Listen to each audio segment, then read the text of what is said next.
Good evening. We are on June 1st, 2020 with the school committee meeting. Thank you for joining us earlier this evening. I know that it's a little unusual for us to be meeting on Monday nights, unusual for us to be meeting at 4 p.m. So thank you for those who are able to join us. We're going to start off with a possible vote to approve a memorandum of agreement between the Brookline School Committee and the Brookline Educators Union, BEU Units A, B, and paraprofessionals. And the memorandum of agreement has been sent to all of the school committee members. Has everyone had a chance to sign that? I mean, not to sign it, to read over that. So the agreement is discussing voluntary furloughs for this year, for school year 2019 and 2020, and the years 2020 into 2021. And it says that the superintendent of schools may identify positions represented by the BEU, Unit A, Unit B, and the paraprofessionals unit with employees who may voluntarily agree to be furloughed and the period of times for each such furlough. The superintendent may also consider offers to be voluntary furloughed from employees in other positions represented by the BEU who are in positions that were not identified by the superintendent for furloughs. The superintendent or his or her designee will notify employees who would volunteer to be furloughed whether their furlough requests have been approved. Employees whose furlough requests have been approved will receive a furlough notice from the PSB. To the extent permitted by law, employees who are furloughed will retain all benefits afforded to them by law and their respective collective bargaining agreements as if they were continuing to work, including health insurance coverage, provided that the employee continues to pay the employee's share of the insurance premiums. The employee agrees that its agents shall not contest the unemployment claim of any employee who takes a voluntary furlough. The other part of this MOA is with respect to the layoff of paraprofessionals. And the parties recognize, it says, the parties recognize that the collective bargaining agreement between the committee and the BEU paraprofessional unit does not require that layoffs be done by seniority. That is currently what is in our contract. However, the parties have agreed that for notices of layoff issued to paraprofessionals on or before June 15th, 2020 and on or before June 15th, 2021 only, that paraprofessionals are not to be employed for the following year. Such notices shall be done by seniority within job description, titled within the separate salary schedules in the parties' collective bargaining agreement. For example, in salary schedule number 9A, there will be a separate seniority list for each of the two positions listed. However, for salary schedule number 2, in addition to separate seniority lists for each of the titles listed under salary schedule number 2, there will also be a separate seniority list for all of the paraprofessionals who receive the special program differential at the time of the layoff notice. Such seniority list shall be referred to the special program paraprofessional seniority list. Paraprofessionals who have been laid off under this paragraph will be subject to recall based on the seniority within job title and description in the separate salary schedules as described in this paragraph for the recall period in Article 7.6.E.B of the parties' collective bargaining agreement. Except for the period of time in this paragraph, nothing in this paragraph amends or changes the parties' collective bargaining agreement. And then this memorandum of agreement was the result of negotiations, and the BEU agrees that the committee has satisfied its bargaining obligations with respect to the furloughs in Section 1 of this agreement and with respect to the layoffs and recalls in Section 2 of this agreement. Robin, I'm noticing that the version that's sent that is in our Google Drive is not signed. Do you know if we have received the copy of the agreement that was signed by Jaswinder Shiba? I am not sure, but I can check on that. Okay. Because we are not going to vote on this. Sorry, we are waiting, as we typically do, for to vote on this until after it has been approved by the BEU. Yes, Helen, you're on mute though. Thank you. I think one thing that maybe you could make clear is what is the difference between a layoff and a furlough? Because I think many people are confused, many of the public are confused about what that signifies and what the difference is and why we couldn't furlough people now. for instance, Mhm. instead of laying them off. Absolutely. Mary Ellen, are you the best person to walk us through the difference between a furlough and a layoff? But if I give it a shot, a couple different things that are important is the furloughs that the furlough agreement that you're about to vote on is for FY20. The furloughs have to be negotiated, and those happening during the school year. The layoff notices that we distributed last week are for FY21, and that is a right we have in our bargaining agreement to do that for an upcoming year, as long as we hit a specific deadline, that being May 30th. Furloughs are typically for a limited amount of time and a defined amount of time, as these would be, whereas layoffs can be more open-ended, although there is a recall process. Let me pause there and see if there's further clarification that might be helpful.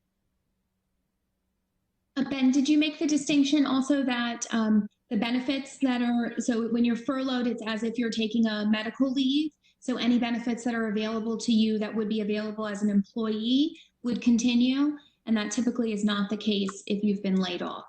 So for example, health insurance benefits, when you're furloughed, you are still eligible for, and the town would still pay its portion of the health insurance benefits. That is typically not the case with a layoff. Great, thank you. And so I'm sorry, we went back and forth with finalizing the language for this agreement today. And so my understanding, we had hoped to receive a signed copy of it at the start of the meeting. And this is on the agenda for the start of the meeting because the list of those individuals who have been identified would be sent out immediately upon signing this, so that we can go ahead and give those employees as much notice as possible that they have this option, so that if they're wanting to opt into it, it can have the most benefit possible to the budget for this year. And so, yes, Helen? And correct me if I'm wrong, many of our staff, if not most of the paraprofessionals, would economically be in a better position if they were to be furloughed because of the amounts that the federal government are giving towards layoffs and to unemployment. Let's put it that way. That's a great question, Helen. So because of the $600 benefit that is available from the federal government, with the amount that individuals would receive from unemployment combined with that $600, yes, for almost all of the individuals in the paraprofessional unit and some other individuals as well, they would actually be making more during this period of time than they would be making if they continue in the employ of PSB. And so that is part of the reason that this contract was negotiated and agreed upon. So. I just a point, Julie. Yes. Instead of saying that they are furloughed, it's that they take the furlough because this is a voluntary program. So I just want people to remember that. Yes, if they choose. No, actually, though, this program is a volunteer program. I understand what you're saying, but I think what it would be that they would be given the option. So yes, but we would still have to be the ones to furlough them so that they would be eligible for unemployment. Right. And so, yes, it is from a point of semantics, it is important to make known that this is a voluntary furlough, that people would be accepting this. But I do think that we technically have to furlough them in order for them to qualify. But yes, it would be voluntary. Okay. And then also too, and this is being done in some districts, this had been done even back in March. Another consideration is that for some employees during this time and with remote learning, that they might have family members who are at home, someone that they're having to care for. And so there are some employees who might prefer to take the furlough, which is why even if those employees might be on the list identified by the superintendent or they might not, but there is the opportunity to request to furlough if for various different reasons that's something that makes sense for that employee. So I am going to wait though until we can receive confirmation that this has been signed, because I do think it's important that we have it signed by the BEU before we agree upon the language and vote on it. And so does anyone else though have any more questions? Because I'd like for us to be able to get all of those questions answered, and we can come back for it just as a vote when it does come back up. Okay, no further questions? All right, so unfortunately, I think we're gonna have to wait, which will delay the list. But let's go ahead and get started with Ben's presentation then. Thank you, folks. Before I get into the budget, I want to take a small amount of time here to address the whole community in relation to the tragic events that have unfolded across the nation over the past week.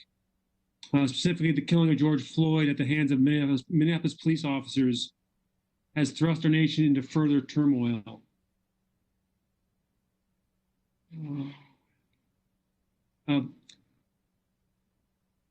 Mr. Floyd's death has forced Americans to recognize that we can no longer ignore the second-class citizen status under which our African-American neighbors are forced to conduct their lives. The racism, structural and insidious, to which they are subjected, infects all aspects of our society and must be rooted out. And we must not turn away. We can't avoid the hard truths that are before us. The injustices faced by our African-American students, friends, and neighbors will not resolve themselves without direct and peaceful intervention and action by all of us. We must all continue the forward march of progress toward greater racial equity. As a school system, our responsibility is tremendous in times like these. Indeed, the mission of the public schools of Brookline includes enabling our students to achieve success in a diverse and evolving global society. The emphasis is mine, and it's critically important. Diversity has always been the hallmark of our nation and will continue to be our strength in the decades to come. Acknowledging and celebrating that diversity is a continuing responsibility for us as educators and as a community. Let me be clear. As the school district has stated before, and as I reassert today, public schools at Brookline unequivocally rejects racism and all forms of hatred. We reject hate and hate language in all its forms. We accept the hard work ahead of us as we all continue to strive to address these difficult challenges. We are steadfast in our commitment to building safe, bias-free classrooms and schools where all our students can thrive. Our K-8 Social Studies Coordinator, Gabe McCormick, is gathering resources for our educators that will be shared tomorrow for use in our classrooms and with our students and families. We'll share these broadly. We all need to continue to work with our students and children, helping them to continue building the strong foundation upon which they will grow and become the community leaders we all need them to be. Please join me in a moment of silence in honor of Mr. George Floyd and all of our brothers and sisters who continue to face racial injustice.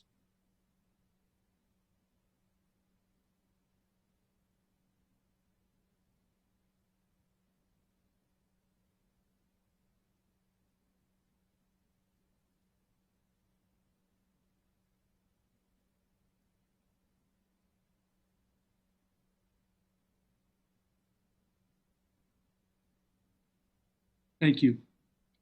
We'll be sharing tomorrow a communication with all of our school community related to the events that have unfolded over the past week and continue to unfold because we do understand that not everyone is tuning in tonight.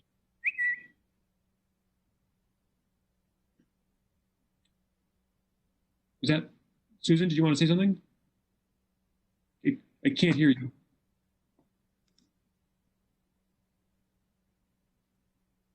It looks like it's open, but it's... Hear me now? Yes, we can hear you. Okay.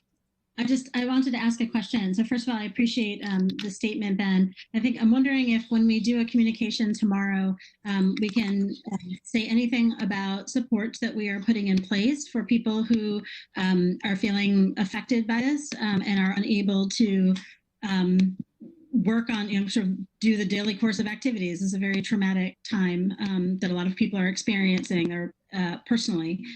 So if we have students or faculty who are either people of color or otherwise who are having a hard time because of this. There's a lot going on. I think it'd be helpful if there are supports we're putting in place or making available to them. That would be good to know, especially since there's turmoil in Brookline right now as well. So I think it'd be helpful if we could say whatever it is that we can do to support them. Great. Thank you. Yes, we will do that. Also, in addition to my communication, school leaders are also, principals are also reaching out as well to their school communities, which is the way we always do it. And that's very important. So families should also see communications from their principals as well as myself. And we'll be sure both to include resources folks can use themselves, but also ways they can get help and get support. So thank you. So with that, I will turn to the budget presentation. I will pull it up so folks who are viewing it can see it as well. And all of you have copies of it. And we'll hope things don't freeze on me, but we'll try our best here.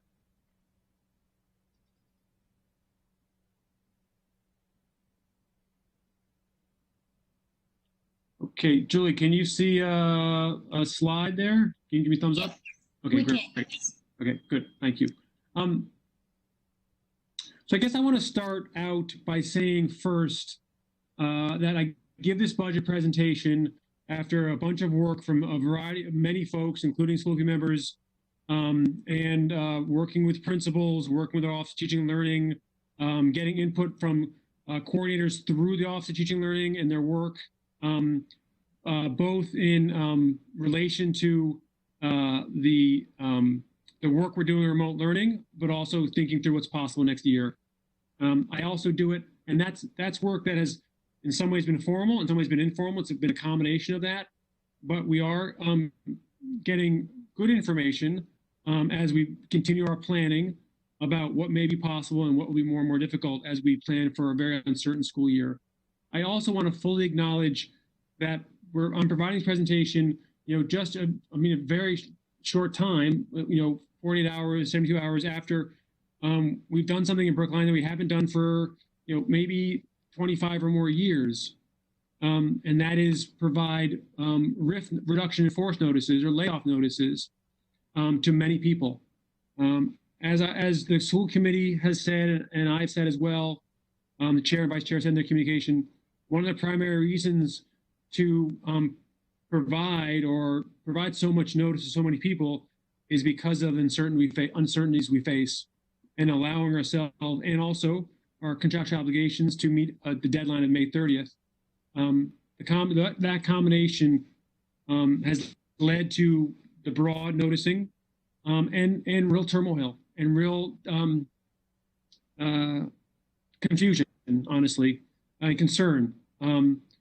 What this budget presentation will do will be one of the first steps towards becoming more certain about the budget, and therefore some of the staffing that we'll need for the upcoming year. It will just be one step of many to come. But I didn't want to start tonight without acknowledging the difficulty, the challenge, and the uncertainty that we're all facing, particularly those of our colleagues who received reduction in force notices or layoff notices on Friday. And we'll have to work from here really, to build that back up, both our staffing, but also trust and connection in our community.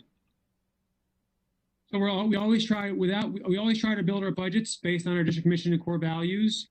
When the district has a strategic plan in place, a full one, a new one, which it needs to in the next year or so, then that's how we will build our budgets, both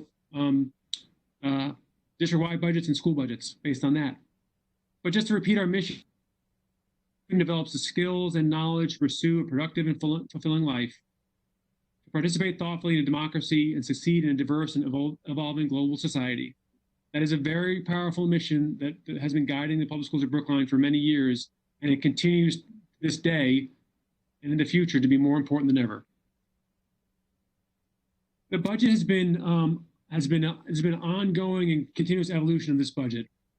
In April, as during the middle of the pandemic, really, or as the pandemic was really rolling, I presented a balanced budget recommendation based on pre-COVID fiscal outlooks. At that time, we needed to cut $1.35 million in costs, $1.35 million in cost savings and cuts. And we did it in some of these ways I show below here. So eliminating what has been an optional professional development day, consolidating small classes at upper elementary and middle schools, limited adjustments to art, world language, and special education based on enrollment, and then reduce expenditures for additional maintenance. Those are the primary areas that added up to $1.35 million in actual costs that we did through the process that led up to April's budget balanced budget recommendation. However, in May, because of the financial impact of the COVID-19 crisis, the town informed all of us through the town school partnership that at that point, on May 15th, we should plan to cut an additional $6.3 million from the April budget, on top of what we'd already done. Ultimately, at that point on May 15th, that news would have resulted in actually a cut below this current year's revenue of $315,000. So not level funding from this current year, but actually below level funding, resulting in that identification of savings of $6.3 million on top of the previously identified reductions. And then May 29th, just this Friday, about midday, well, I should back up a minute. The town administrator, Mr. Kleckner, the advisory committee, the select board, and others have been working on ways to adjust and change policy and see where flexibility can occur in order to address what they've identified as a $13.9 million gap in town revenues, or decline in town revenues. On this past Friday, May 29th, they announced an adjustment in the capital improvements planning budget, the CIP, that would allow the schools to have nearly $2 million more in revenue from the May 15th estimate. So literally on Friday, we got the news that the public schools would benefit from important decisions made by the town's fiscal leaders, and we would only have to cut, say only, $4.4 million instead of $6.3 million. And our revenue would increase by $1.9 million. I'll show the numbers of those in a second. Maybe I'll do it right now. I'll jump ahead a moment here. What's going on? So this is just showing the chart of numbers, and you'll see the white column is this current year's budget. The orange column is the balanced budget I made in April. You'll see $123 million as our, I'm sorry, I'm going to go to the bottom column, $126 million in estimated revenue. This was the reduction on May 15th in the pink. So you can see the $6.4 million cut from the April budget, just 5% cut. And then in the green, the increase of $1.9 million to approximately $121.5 million, which is, as it says here, a $4.4 million decrease from April. So those are the numbers. And so the question is now, well, how do we, given all the uncertainty, how do we build a budget in these times? And so what I want to go through here are a few of the important areas that we're addressing and dealing with in the context. So as I've said before, at this point, there's no clear, concrete information about how we'll open in September and what school will look like. If folks have been tuning into school committee meetings, you know that the administration and schools I have 3 different planning groups working on this every week to identify different approaches to opening school in the fall. The school committee has rightly created, is creating task force of local experts, local and community experts in the areas of health and safety and learning and technology and other areas that will feed into and support that planning. And then also the Brookline Educators Union has stepped up and they are working as well and will integrate their input and their thinking from their vast experience into the planning process as well. So you think of 3 prongs which will knit together to create what our model look like. But at this point, at this time, with so many uncertainties, that planning is in midstream at this point. Department of Elementary and Secondary Education does not plan to share draft guidance with communities until mid-June on what schools should look like in the fall. As folks know, information about and knowledge about health and safety and what precautions we need to take are changing and will be continue to change throughout the spring and summer. And our learning model during the school year is likely to change as we go along. And what's very hard to predict now is if we do a hybrid version of some schools in school, some students in school and some learning remotely, do we start that way in the fall or does that happen partway through the year? We believe it's unlikely at this point that we'll return to full school as we've known it next year without the presence of extremely widespread testing and a vaccine. But the key here is that the learning approach is likely to change as the year goes along. In what ways and how, we don't know yet. Further, we had to abide by the May 30th deadline, and that's that we've talked about, and that's why we had to give in all this uncertainty, we noticed broadly to allow for flexibility. And then we're also building a budget on an extremely short timeline. If we think of the changes that have happened just since Friday, trying to get the budget approved by the school committee, considered by, and then approved by the school committee, and then to the select board and advisory committee so they can review it all by town meeting, which is literally 3 weeks away. So those are extreme uncertainties and variables which we're all facing. I want to go over a few assumptions we're using as we build this budget and as the school committee considers it.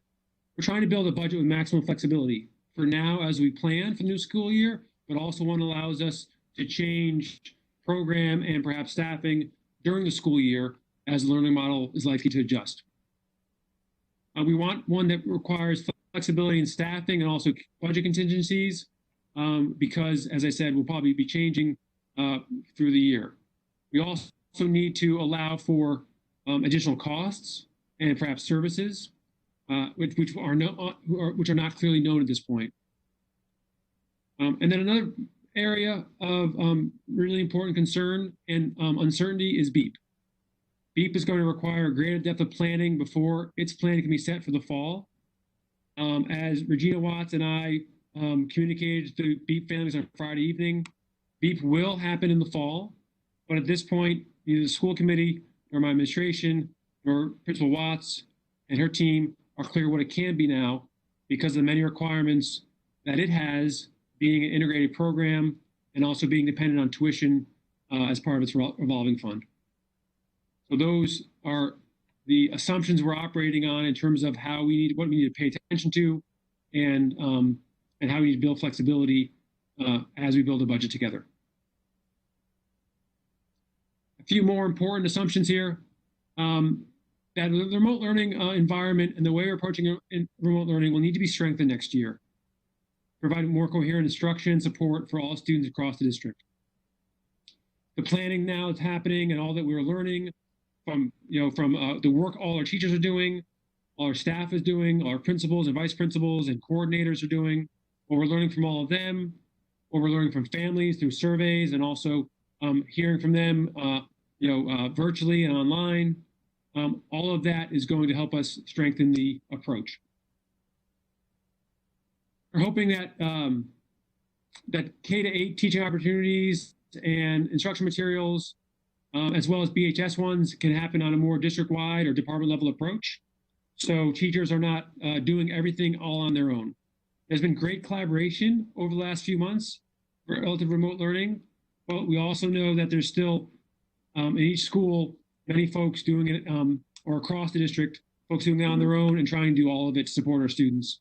And we're trying to see if we can strengthen a team approach so not everyone is doing all the same work, but that would, if we can coordinate it in a way that would be clear to families and students, but also to make sure that that we can prioritize some of the things we know are working the best, which is small group support, small group instruction, and making smaller groups and synchronous learning or asynchronous learning in small groups more effective in the fall. We are really looking at how we can continue to provide music, art, wellness instruction, but looking at how that can be done at a across school or across district approach. That while it may be scaled down in its intensiveness, we are still providing those opportunities in a rich way across the district for all K-8 students and also as students choose to at the high school. But you'll see all of these approaches are reflected in the budget. And then a few important priorities here, just in terms of what we want to preserve and maintain. And so as we go through the budget proposal tonight, you actually won't see much of these that are on this list here in the budget as identify savings that we're looking for. But the vast majority of budget will be continue to go in these areas. So especially in these times, we want to preserve and maintain our special education staff, including our special education paraprofessionals and special education programs. Especially in a remote learning environment, these students are some of our most vulnerable, and so we want to keep any savings or reductions away from special education. We want to preserve social, emotional, and health support, including our guidance counselors, social workers, psychologists, and nurses. So again, you won't see us recommending any reductions in these areas. This is more important than ever because of the tragedy and trauma that our whole community is experiencing through this crisis. We want to continue to preserve Brookline's strong core academics and our small class sizes. So you'll see very few reductions recommended in your core classroom teachers, core academic classroom teachers. In fact, you won't see any. You won't see any, in fact. We want to prioritize and preserve spending in a few key areas because of our expectation of being heavily in remote learning next year. That's educational technology support, including software and hardware, professional development and technology resources, and then unrelated but still vital, we want to continue all the work, the great work that's been being done by our K-8 teachers on our new math curriculum. That is going very well. We can't turn away from it now. We need to continue that support, that development, and the rollout of our new curriculum, our first comprehensive K-8 curriculum we've had in a number of years. We also want to preserve programs that support equity and our most vulnerable learners, including English language education, Medco, Steps to Success, and others. Those are just a few examples of these programs that we will not, that we will preserve and not cut in any way. And then lastly, you'll see a significant amount of contingency in our budget because of costs we expect to incur in terms of purchasing additional supplies and materials and perhaps staff as well. That's health and learning, both health and learning related. That's personal protective equipment. That's maybe capital items in terms of furniture or plexiglass, ways to make our classrooms and our buildings safe. That can be health related in terms of thermometers and the like, but also additional learning materials and supplies, and then flexibility on staffing as we go through the year. So I hope you'll see as we go through the pieces in this that these areas are preserved, and we're trying to build flexibility in to maintain a robust and quality learning across Brookline in the year to come. I want to show you in 3 areas: proposed reductions for central office, district-wide leaders, and district-wide expenditures, proposed reductions for K-8, and proposed reductions at BHS. Then we'll talk about some other opportunities where we could find separate savings, additional savings in lieu of these options. So, and if folks want me to pause and ask clarifying questions or highlight something, you should get my attention by someone saying something. It's okay to pause. Let me pause here to see if anyone wants any clarification just on anything I've said so far as I set the scene. I just can't see you, so you're gonna have to speak up. Julie, should I continue? I can see you. I think I'm opening up my screen so I can see everybody simultaneously. It doesn't look like anyone, no, and no one has a question at this time. Okay, thank you. I'll try to keep on full screen so I can see everybody. So if you raise your hand, if you want to say something. Julie, Yes. something I did at another meeting like this is if you go to chat and you type in that, for some reason I say stack, I don't know why, S-T-A-C-K, that means that you want to speak and you'll be able to see who wants to speak and in the order they put up their hand. So you know what I'm saying? Go into chat and send it to you or to everyone, and then people will know who wants to speak. Sounds good. So yeah, so if anyone, you can do that, or I can also see everyone and the presentation. So if you also just raise your, whichever you prefer. Okay, and I also can see chat too, so that's a great idea, Suzanne. Thank you. Okay, so we're going to start with proposed reductions for central office, district-wide leaders, and district-wide expenditures. So you'll see here just the list. I'm putting the FY20 FTEs. They're not as relevant here, but they will be in the upcoming slides, just so you can see what the total program or your department looks like right now. So which will help you get perspective on the significance of the cut. So we'll cut one of the senior directors in OTL. There are 2 right now. We'll cut my former position, special assistant for strategy and performance. We're going to use a retirement to reduce one of our 4 special education directors. But those are K to 12, 3 K to 8, and one high schools. That equals to 4. We'll cut one of our data analyst positions in Office of Strategy and Performance, or only, I should say, our only data analyst position in strategy and performance. For this year, we expect to we'll leave unfilled the K to 12 coordinator for wellness.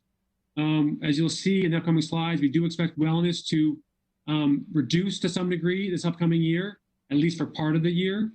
So I think we can do that effectively for a year. We'll also, because of a possible departure, we will consolidate math and ECS curriculum coordinators for a year as well. ECS department at this point is quite small, and do feel that it can continue its leadership and continue its strong work, but doesn't need its own Unit B coordinator for a limited number of staff who are doing the work. We will also reduce contracted services, both in the Office of Teaching and Learning and Office of Student Services. The contracted services line item for Office of Teaching and Learning, we don't yet have the detailed list of the line by line which we will reduce, but we're committing to a budget level that we will meet. And then the other expense line, which has a wide variety of expenses, including some stipends, but also reimbursement for mileage and other areas, will reduce by $300,000. And then this one, optional summer planning days. These are 30 planning days that are built in, typically for Unit B work over the summertime. We're going to reduce those by half. And that's an area we may want to keep looking closely at, because we do expect there'll be a lot of planning for the summer. But there are other dollars, quite a few significant other dollars in the budget for summer planning beyond these. So this is not the only dollars we have for summer planning. We have quite a few others as well. So now I'm not sure if that stack was you wanting to speak, or you just showed people how to stack. No, actually, it's me wanting to speak. Okay. But thank you for noticing. I'm getting a little confused, and maybe some of the public are as well. When you estimate 1.7 million in savings, is that towards the 4.4 million, or is that with the 1.35 in April and the 4.4 million? So all the numbers today are about building up to identifying savings for the 4.4 million. Okay. on top of what we have already reduced. Yeah, Okay, on top. great. So we're trying to get to 4.4 million in savings. Right. Exactly. And that's a good way of doing it. You know, what's difficult here is what I find very difficult, honestly, is we're showing what we're reducing when we're keeping, you know, a vast majority of our budget and it's not, you know, it's programs or services or support, you know, which are very robust in Brookline. Unfortunately, when you're looking at it from this way in this time frame, we are looking at the most difficult pieces, which are the people and programs and services that we're going to reduce. So it's in some ways these are very important, and as well, what's as important is what we're keeping and will continue, which is very robust program services and supports. Let me continue on. The proposed reduction. This is Susan. Can I ask something? Yes. This is Susan. So we don't need to do this now, but I do think that by the time we get to maybe the next iteration or whatnot, it would be helpful to have a sense of what of the activities that these folks do are going to no longer happen or happen in a reduced, and which ones are going to get reassigned. And we don't have to be specific about who they're getting reassigned to, but each of these people is responsible for things. I think it's important for us to understand what it means in terms of what expectations we should have. Yeah. Aaron Cooley and I can work on that. But I think you're right. There's going to be significant, especially if you look at all these lists that I'm going to show you, all these tables. They will have real impacts in a variety of ways across all that we do. So K-8. So this is where the challenge around remote learning really comes, and the uncertainty we have around remote learning and what next year will look like really comes to the fore. You'll see that we're looking at reductions in wellness. Okay, and this is where I'll point this out. Okay, 4.5 FTEs from a department that now has almost 20 FTEs. Okay, how, if we go forward with this cut, for example, okay, which I'm recommending, how we apportion that 4.5 reduction really depends in many ways on how we're planning next year and how to organize that work, how to staff that work, and how to really, and what is the learning and what's the work, the opportunities that our students will have across the district. So what we'll be doing in all of these areas is having the department, Office of Teaching and Learning, Office of Student Services, and principals and coordinators working together to figure out how to actually carry these out. Okay, that's the planning work that we're doing and need to do as we go forward. We do need to have a sense of who we'll have and to what extent each area is impacted in order to do that planning. So reducing K-8 literacy. So K-8 literacy coaches. This is a difficult area in the sense that what we do know, like in so many ways, our literacy coaches are really supporting teachers in many ways, recording lessons for them, teaching lessons for them, supporting them in professional development. So this is, like all of them are the difficult reduction to recommend. And one I've got quite a bit of pushback on from a variety of folks. In fact, I mean, I should say, I should get pushback on all of these. These are difficult choices. Again, reduce all K-8 librarians to 0.5 FTE. That could be, again, we have 8 right now in K-8. That could mean that all of them are 0.5, or it could mean that they're full-time for part of the year, depending how we're teaching next year and depending how we are in school. That flexibility is difficult to build into a budget, but it's the type of work we need to do to sort out just what is the best way to provide learning next year, and therefore to staff our schools and our approach. And the same is for others. You'll see in very few areas here where we're cutting a full program or full department. Even on the world language here, we are preserving world language for 3 through 12, okay? We do feel like it's reasonable for 1 year to adjust world language K-2, and that it could be done without and then be able to build back the program next year and future years. This would allow learning for the youngest children, who it's most challenging to do in a remote learning environment, to do that in fewer areas in a more focused way, so they and their families aren't trying to balance so many different demands. So that would be a helpful area. Reduce grade 1 paraprofessionals for half the year. Again, this doesn't mean that we reduce 12 grade 1 paraprofessionals. It could meaning that we reduce the total FTE, and that is apportioned in a variety of ways throughout the school year. That could be similar across schools or specific to each school and how it wants to staff its grade 1 classrooms with paraprofessionals. But the idea is that we would reduce really by a quarter the total FTEs in grade 1, just by a quarter across the full year. And then you see the last two, math coaching and specialists. One of these due to retirement, and then eliminate intramural program and morning movement. You'll see some consistency on this. We are very concerned and expect to reduce options, after school options, intramural options, both the K to 8 and also at the high school, because of the likelihood that we won't be in school full time with all students. We pause there. Suzanne is stacking again. Don't understand the word. I don't either. It's just what it was. You could also just ask the question as well in the chat, and then I'll make sure I ask folks. I could just say question, Yeah. Anyway. Yeah. So if we do not have remote learning, if we go back full-time or even hybrid, then we would need these positions. Is that correct? We wouldn't be able to do it. We wouldn't be able to save $2 million. Sure. Well, I think it depends how we do it.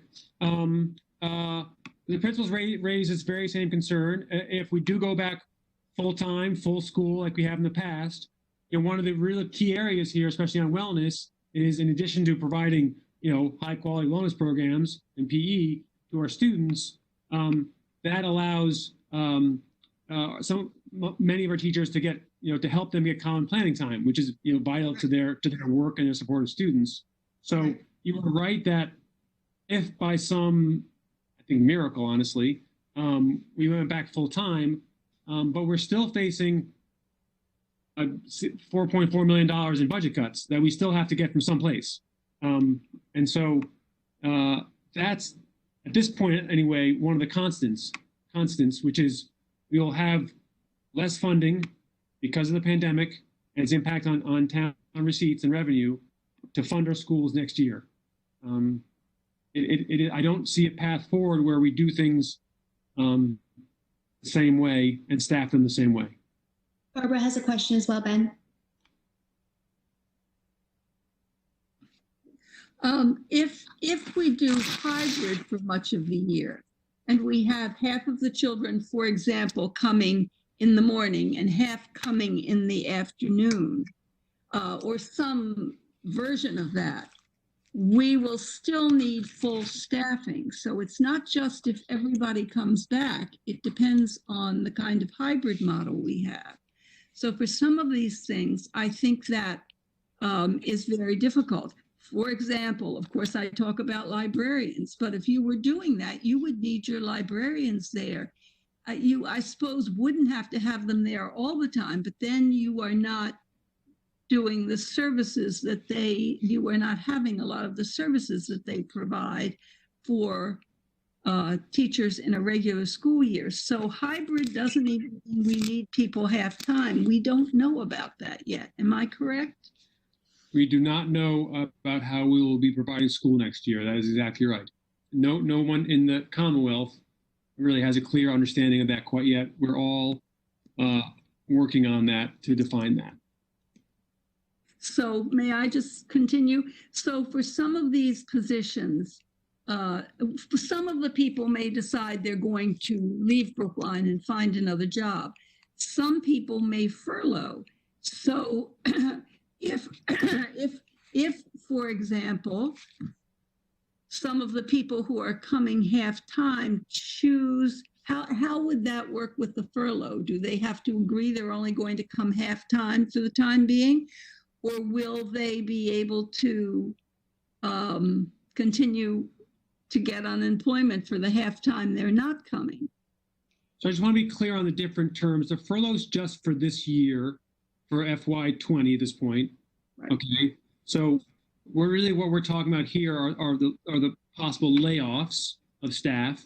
So I think your question is, do they continue to get unemployment during layoffs? And I think the answer to that is yes. Julie, I'm looking to you to confirm this, or Mary Ellen. I don't know that. It depends. So two things. You could have a scenario where you have a layoff from this year and a position is recalled for a part-time position for next year. So that's one scenario. You could have, and then what was the other part of the other question was about whether you can receive unemployment if you're working part-time, and that depends on how many hours you're working, or it's either how many hours or how much you make. It's either one or the other. I'm not sure the answer, but we'd have to look into that further.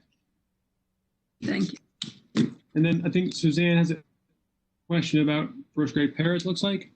Yeah, I do. I just want to put a plug in. I think when the children come back, no matter how they come back, that they are going to need work in small groups. I think you mentioned that, Ben, probably more small groups rather than less, and that we really are going to need probably a full force of paraprofessionals in first grade. Yeah. I just need to put that out there. I think our first grade teachers are going to need more support, not less support, as the children come back after being away. Yeah. So yes, I agree with that. And so I just want to, it's hard to put these things on paper in a way that is, you know, all the different options are shown. You know, we were thinking about, do you cut kindergarten paraprofessionals? Do you cut grade 1 paraprofessionals? Okay, and I don't want to say these things lightly, okay, because they're all difficult decisions involving, you know, real people that we all know. And so we didn't, you know, we're keeping great kindergarten paraprofessionals untouched. The grade 1 paraprofessionals, what this amounts to is, if I think I explain this, you would have half of our grade 1 paraprofessionals full-time for the full year. And then you'd have another half that would be half-time for half the year and full-time for the rest of the year, okay? So what we're really just doing is taking half of them and reducing for half of the year, because trying to allow for what you just said, which is for a big chunk of the year, we're fully staffed at grade 1 paraprofessionals because we do believe that the students and teachers will need their good support. So it's trying to target it and keep it as minimal as possible. Okay, I'm going to go on and can also go back. So looking at BHS, so again, you'll see some similarities here. And also what I really want to highlight here is that as we determine what levels of staffing would occur in these areas of the high school, these departments of the high school, then the departments, you know, with the school leadership and with Office of Teaching and Learning, Office of Student Services, would then figure out how to best utilize the staff they have. So BHS Wellness and PE reduced by 1 across the year, 1 FTE, and then how that FTE could be apportioned need to be figured out depending on how we believe it's best, how the school believes it's best, how the department believes it's best to do wellness education next year in our changing environment. BHS CTE staff were reduced by 3.0. This is in areas such as culinary and restaurant, culinary and cooking, also perhaps automotive, places that at this point, especially if we're heavily into remote learning or hybrid learning, are very difficult to do remotely because of their hands-on nature, their significant materials, need for materials, and really in many ways often being at our reduced visual arts by 1.5 FTE. Again, that is worth looking at how can we the need, the difficulty in doing visual arts in some key areas that are, heavy on materials, heavy on place, dependent on the facilities we have. Ceramics, sculpture are one example of that. But again, as we get the staffing level set in each of these areas, in this case, the visual arts department would figure out how to do their programming with this reduced staff for part of the year, or for part of the year, all the year. Yes, librarians, we would reduce by 1/4 of the current staff. Performing arts would reduce by 1.5 FTE. Again, that's looking at which programs are more difficult to provide at this point. But the department would have its say in figuring out which ones are robust, can happen very well in a hybrid or remote learning environment, and therefore it's really important to continue. We're trying to do areas of reductions across many areas, so not to impact any one area overly. Our social rights coordinator at the high school is going on leave for a year, so we would work on elevating a teacher to a teacher leader position, but then would leave that vacant for a year. The high school continues to look at small or under-enrolled classes, and also areas where administrators may not be needed as much as they have in the past because of the hybrid or remote learning environment next year. We would restructure clerical positions by just 0.5 FTE. As you can see, there's 12.5 clerical positions that are not special education. These are not special education clerical positions. So we're just by 0.5 out of 12.5. And the last three here, athletics and performing arts stipends, this point we reduce them by 2/3. The concern being here that while they may happen, they probably happen at a much reduced level because of social distancing, because of health concerns, because of large groups meeting, because of close interaction of students in these areas.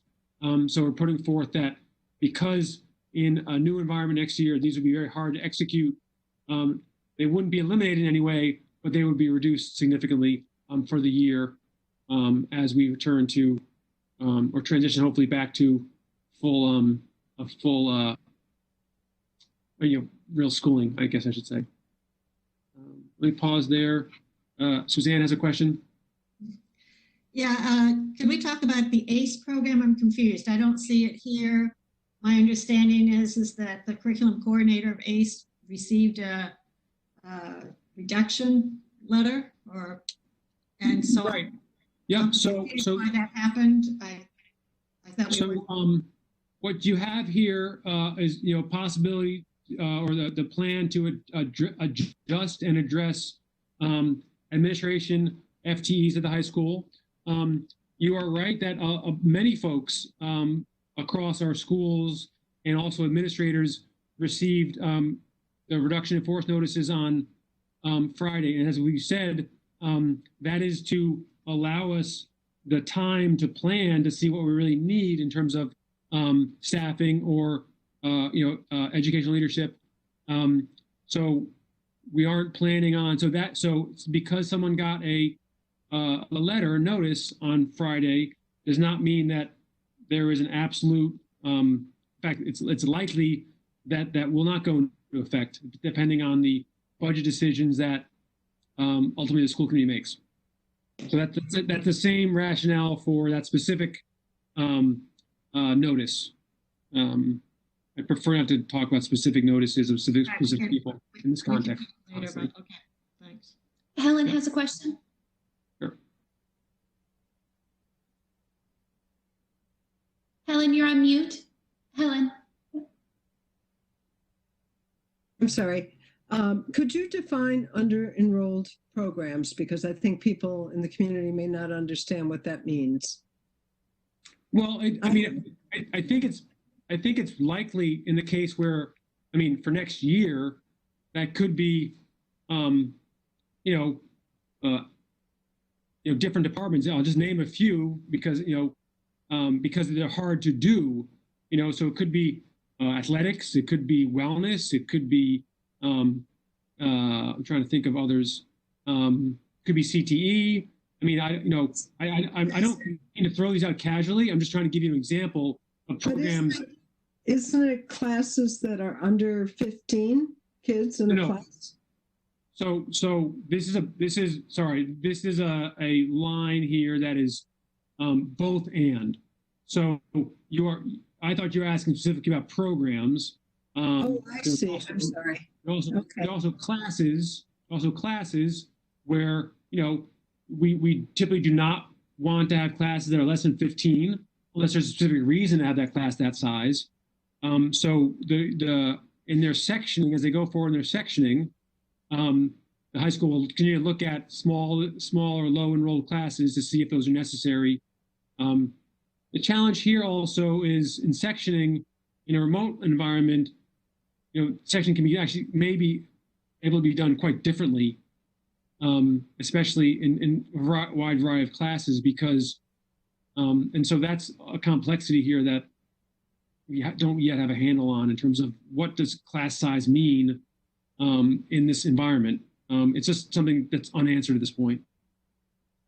So, and if I may, just one other question. So fall athletics, if there are no fall athletics, what would be the 1/3 that we would have in terms of stipends? Those are coaches, I assume, correct? Yeah. So again, trying to build in some flexibility to allow, because as some folks have said to me, well, perhaps you could have track, or cross country. I'm sorry, I don't know exactly which one. A sport versus indoors is track. So I doubt that. But cross country. You're right. Cross country. That might be possible. Where something like football may be more difficult to do. Okay. So again, I don't like trying to create a budget when we have this much, these many variables. But that's the state we're in right now. But that's an example of where you could potentially have some fall athletics, but that's why we're essentially keeping 1/3 of the budget in there so we have the possibility of doing that as we plan forward. If as we continue to plan, that seems impossible because we get real clear. I mean, for all I know, the state says no athletics in the fall. MIA says that it's not possible. We do know that they're working actively to see how sports can continue. So I wouldn't at this point recommend cutting that budget for athletics completely. No, that's helpful. Cross country is one of those areas that could be done. Golf, I don't know if that's the fall or winter or spring, but that's another one. Yeah, Helen, this is Suzanne. In New Jersey, districts are talking about flipping it all around. So football would be in the spring, and cross country and golf and tennis would be in the fall. But you have other districts who will do that so that you have competition. Well, the state has to decide it. Yeah, but that is what they're talking about in New Jersey. So that's being creative, certainly. Yeah. And I think we would adjust accordingly if that were the case, correct? Yep. Okay. I can go on if there aren't other questions at this point. I don't see any other hands, Ben. Thank you. So this is a summary of the 3 areas. And then you'll notice, though, if folks are doing math, that these 3 areas add up to more than the 4.4 we're trying to identify for reductions. They actually add up to 4.9 million, almost $5 million. And that gives us at this point anyway, a contingency of $508,000, a significant contingency that we typically would not have in place, okay? I think it's wise to have this. I think it's important for the school committee to discuss this because we do expect there'll be unanticipated additional costs for health or safety or programming, and also addressing potential revolving fund deficits. So while I would never want to find reductions that go above and beyond what we all typically do, in this case, it may be wise for the community to do so. So that's where we are in terms of these numbers here. Before I go on, let me pause there to see if anyone has any questions about that or comments to make about this sort of holding this contingency there, even though it does impact possible reductions in other areas. Ben, have you heard any information at the state level about whether things are going to be funded as they are now, or in your calls with other superintendents and updates that you're getting, is there consideration that's being made to what potential cuts? And we've seen what cuts are coming at the local level because of a decline in revenues, right, with what is happening at the state level. Yeah, so it's something I haven't actually put in here, but there's no good information yet. The people have talked about holding Chapter 70 harmless. Okay, that's a TBD. Another obvious one is circuit breaker. What level will they reimburse that? Those are the two major areas that we have big concerns about.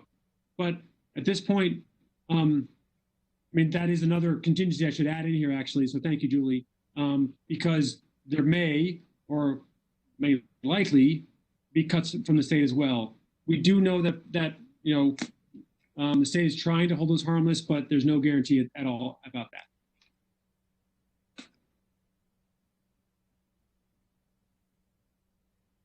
I want to show a couple other areas here. I'm sorry, where that are potential to look at for savings. After I talk about BEEP for a second. So, Julie's okay to go on? It is. You're very close to your video screen. I'm not sure if you're aware of that. No, I'm not, because I can't see myself. Okay. I see it now. I got it now. Okay. It was moving my screen around. Sorry about that. Yep. So let me continue on. So I do want to, we'd be remiss not to mention BEEP. Again, as I said before, BEEP will, as the school committee is committed to and is really determined to do, BEEP will exist in the fall. But at this point, and there has been a lot of consternation concerning the community, rightfully so, because again, we did notice all the BEEP staff with the full intention of bringing back as many as we need in order to do BEEP in the fall. But because of the very many variables around BEEP, and because at this point lack of guidance, we don't know what BEEP is going to be like next year. We do know as an integrated program, it needs to have a balance of special education students and general education students. We do know that, as it shows here, you know, $3 million of its funding is tuition based, and that cuts across the whole entire program. They also get 2.6 from the operating budget, and that's included. That is you know, maintaining in this budget. But with that significant risk to both BEEP, but also to the operating fund, operating budget rather, and the town budget, based on the $3 million risk in tuition. At this point, this is a TBD, but just want to make sure the committee and the community is aware that before we really define what people look like, before we really understand the impact on the budget of BEEP, we have to define what BEEP will be like, and we'll probably we'll need to make some choices based on balancing those things. Let me pause there.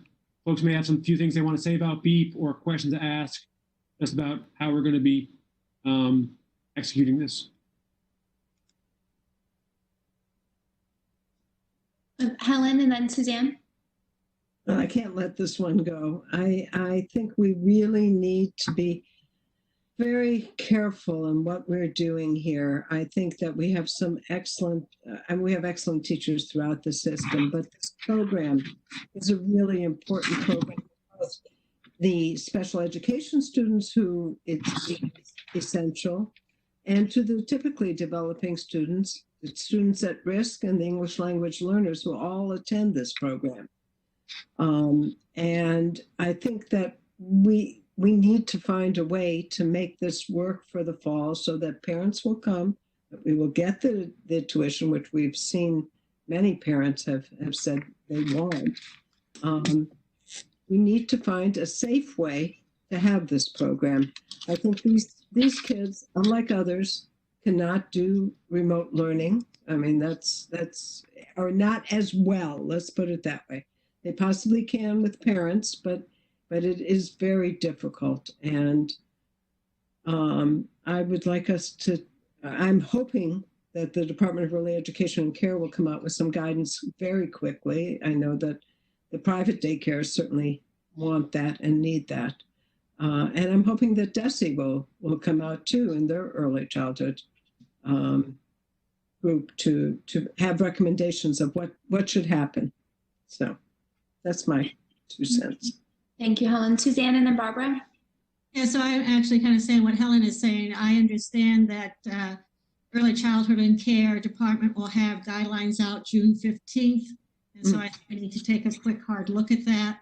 I actually think, speaking to someone who's in the family daycare business, that there will be centers closing because for any number of reasons, and there may be a bigger demand in terms of our BEAT program. So I think we really need to keep an open mind about this and really work hard together to have a program that will meet the needs of as many people as we can.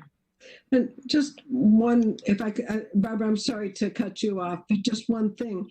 The state did find a way to keep open emergency child care centers for people who are frontline workers. And so we can learn from that as to how they did it and how successful it was. Sorry, Barbara. I just want to add that I think BEAP is a top priority for us to be working on, in part because it is such an outstanding program and because we do have to have a program that works for the children with special needs. But I think we also need to think about the parents here. They are going to need childcare next year.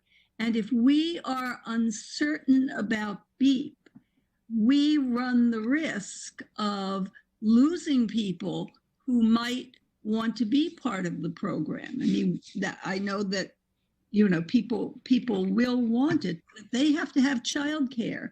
It may be difficult. So I just think that is one of the things we should be putting at the forefront of our planning, because it's not easy to know how to work with young kids in a program where they may have to be distanced and what have you. And we certainly, I think, don't want to lose any of our good staff, because we know that if we do anything at all that with these students, we're going to need probably more staff rather than less. I have a broader question that applies to BEAP, but as well as to some of the other areas where some of our educators ended up receiving the RIFs. And that question is essentially, what efforts are being made at this time to be able to streamline the process for identifying who is pre-professional status, who has licensure in different areas, so that we can, as quickly as possible, try to recall some of these educators who received the RIFs. I understand that one of the practical difficulties that the school department faced was trying to look up all that information in a very limited time frame. Now that we have a slightly broader time frame, I'm hoping that some work has been, that we have begun work in that area in terms of making those identifications. So our HR department, as small as it is doing that work. What the first step, really concrete step, is agreeing on a budget. And once the school committee agrees on a budget and a budget plan, then that's happening in parallel with the work that our human resources department is to figure out the chain reaction, essentially, around if someone is laid off, or position is cut, I should say, then who fills that position. So both those things have to happen in parallel. So when the school committee does have a budget, then we can start calling back people. But we really can't start calling back people until this first step is settled. That will help. And then as we get the learning plan settled, over the upcoming months, and that's the other piece. But settling the budget and agreeing upon a budget plan will allow us to rescind or recall many of those people who got the notices on Friday.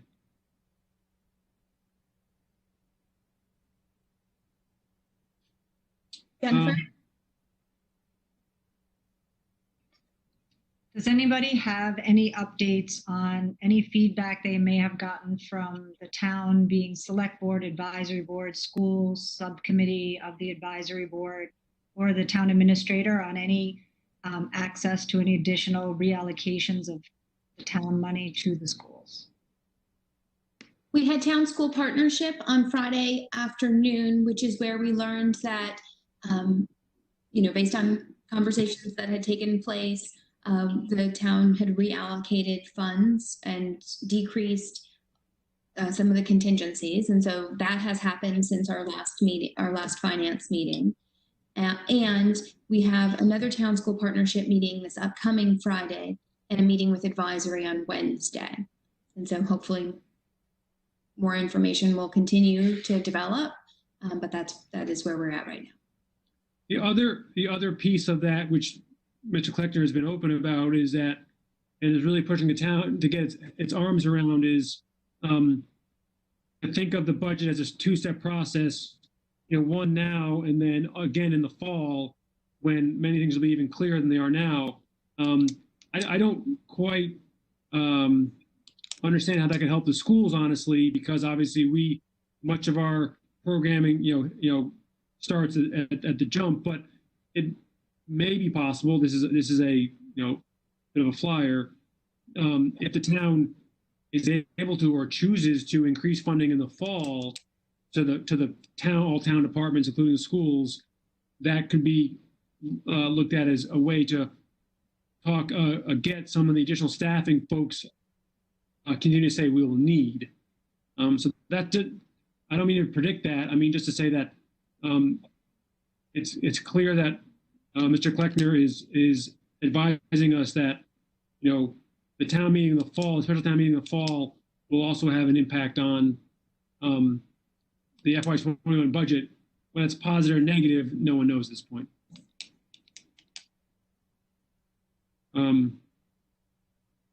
A couple more slides here, a couple more considerations to go through. I will not do that again. Just to look at, so there are also other considerations that the committee could look to, other cost-saving possibilities that the committee could look to instead of or in addition to what I've already showed you. All of these options here have to be negotiated with our labor partners, and they're used as examples of possible sorts of savings. These aren't recommendations, but there's something that the school committee may want to look at further and discuss further. So we have our 183rd day for professional development. It's scheduled to be on election day this fall.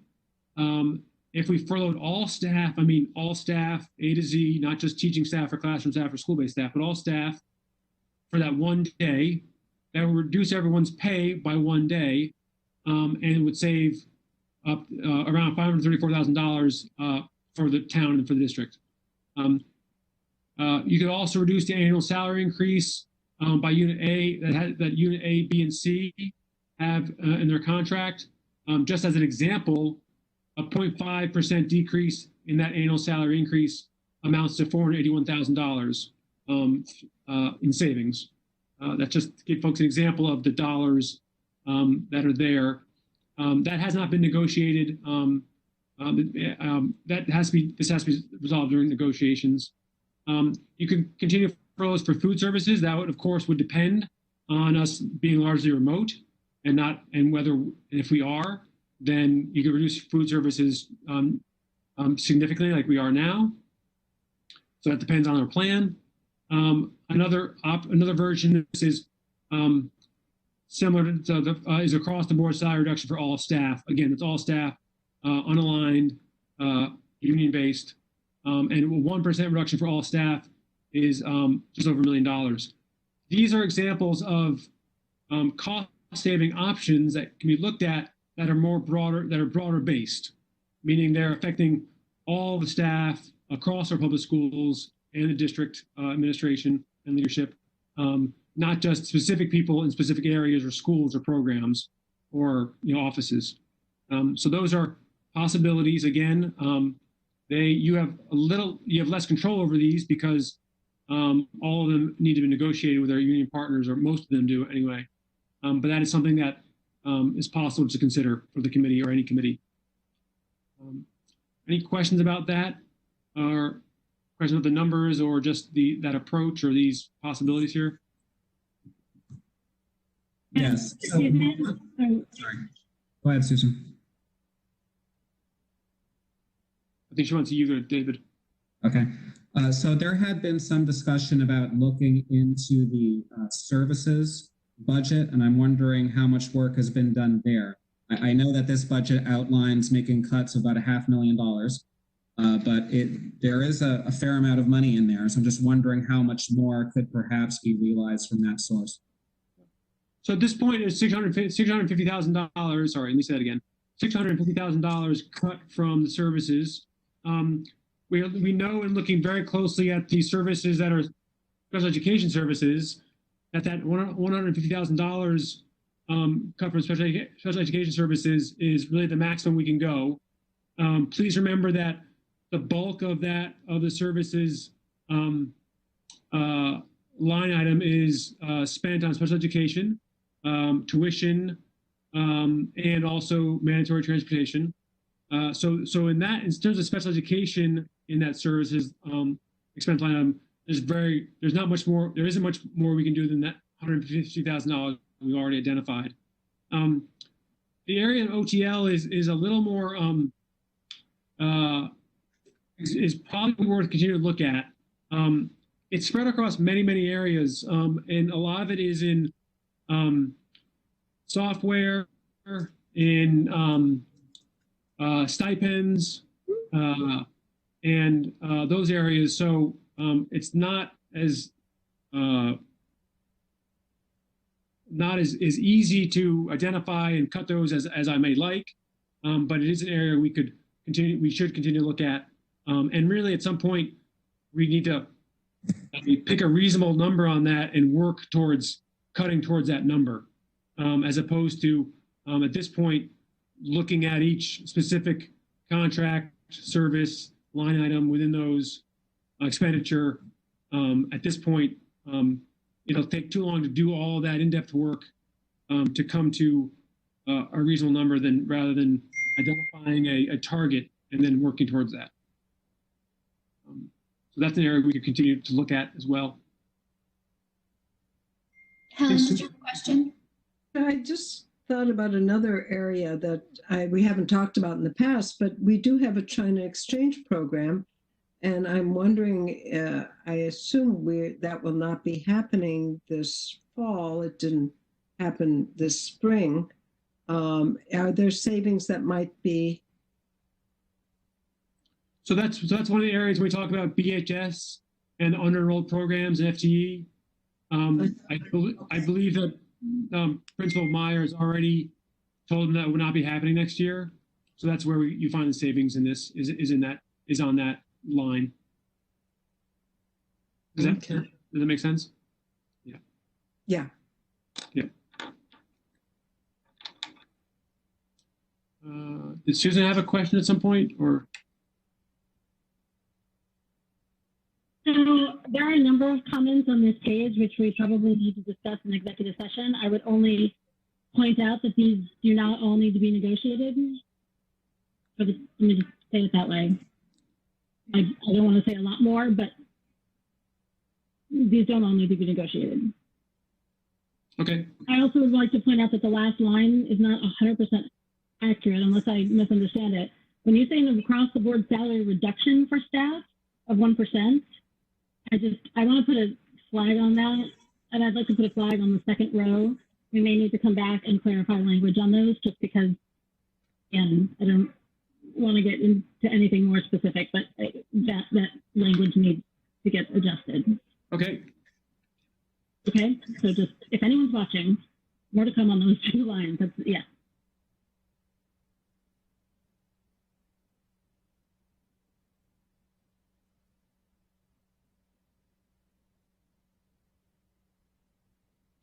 Okay, and then Did you have another question before we moved on from this slide?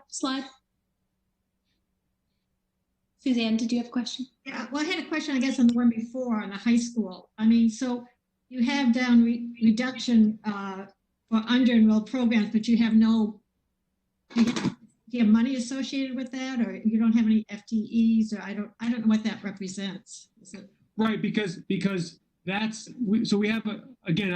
I didn't show dollar amounts for any of the staffing positions here, so it's but you are right in that we're not sure yet how many FTEs that will garner.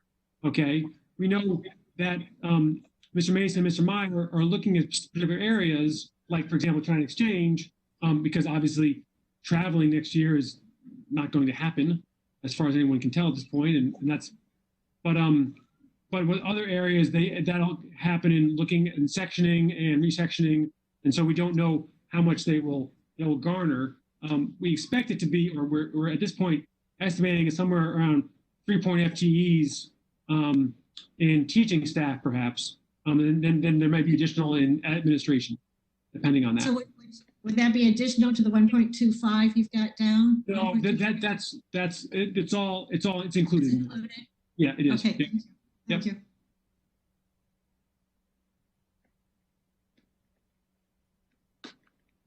I'm going to go because I don't think anybody can see my hand. My question about if we have under-enrolled classes that we may not offer, those students still need to be taking a class.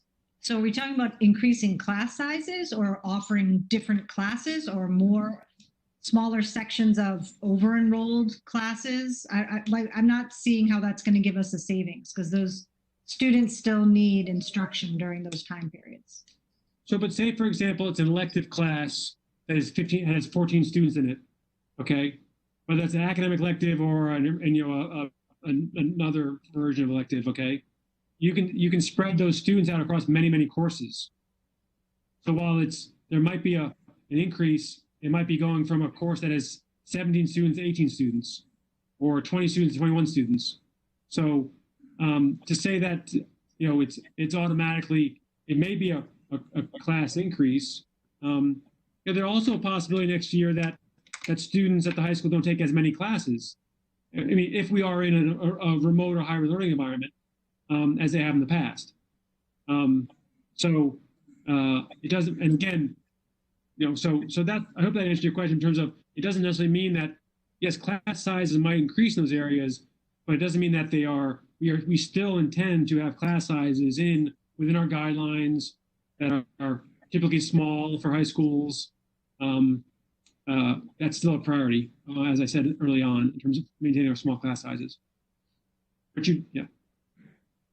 So I think it does somewhat answer my question. I think I just have an overwhelming anxiety about reducing our class offerings. And we have an incredible wealth of offerings and things that students really connect with, especially in this time where we have such levels of stress and anxiety among our student population, that some of the outlets that they might have, different types of courses, might not be available to them. So I'm very eager for the upcoming meetings this week with Town School Partnership.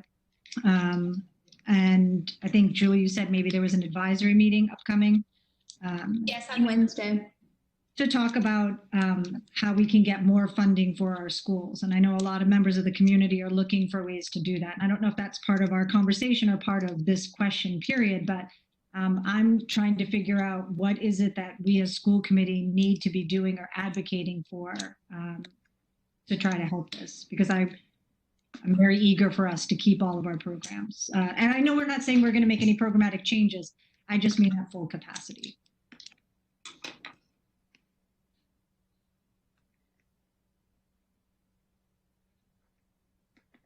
So the question part of that, I think, is there something else that we need to be doing? And I think we continue to do what we have been doing and having conversations with our partners in the town and going to advisory at 8 a.m. on Wednesday morning. We can talk about to the select board about putting a override on the ballot The challenge with something like an override is that that is unlikely to be able to happen before the time that we would have to make decisions about some of these areas. And so timing becomes an issue with some of our options.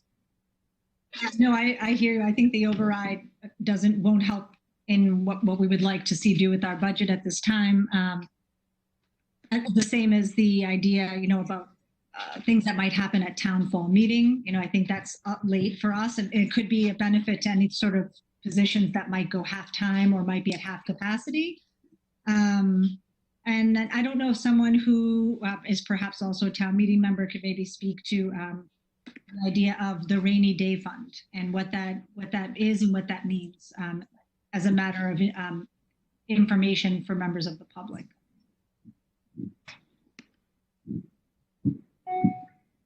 Julie, I can provide a little bit on the stabilization fund. Yes, thank you, Mary Ellen. Okay, so the stabilization fund, yes, is sometimes referred to as a rainy day fund, but Brookline has a policy around its use. So that has not been, that is something that advisory is reviewing and looking at. It requires 2/3 town meeting vote to pull funds out of that stabilization fund. And I know right now advisory has been asking to not have the annual allocation be made into the stabilization, but be made into the reserve fund for this upcoming year to deal with sort of the unknowns and the reserve fund requests that they would anticipate receiving. So getting funds out of it, there's a policy, there are two policies that I will get for the committee. One is the free cash policy and the other one is the stabilization fund policy, where there are restrictions by policy of how and when those funds can be activated.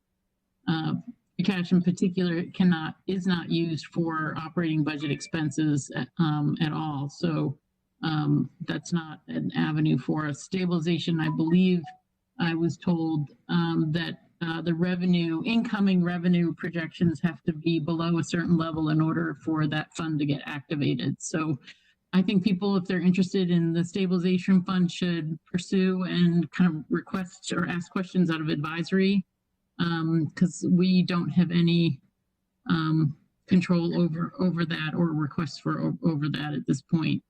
But I keep asking an update as to whether the rules or policy have changed, because it is a source of funds and it's there for a situation just like this.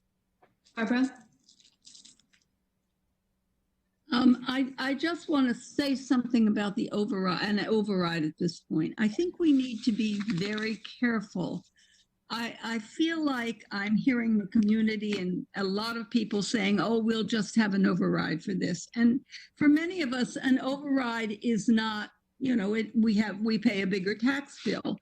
But as the liaison to the senior center, I can tell you that community, the community of older people, many of them are very nervous about an override because they're already paying more than they can afford. We have a fairly large community of people who worry about their tax bills and are not sure they can continue to live in Brookline. So while it might not matter to many people, I just need to reiterate that there are many people who live in fear of all of the overrides, and we are going to have some for school building projects, although some of those are largely bond things, but your taxes still go up somewhat. And I just would be careful about thinking that an override might be the answer to this if we can possibly avoid it.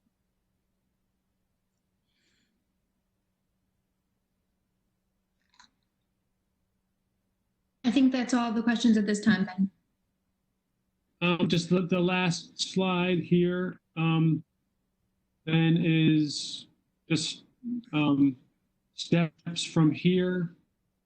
So obviously today, presenting here at school committee meeting, June 3rd at advisory committee, schools subcommittee.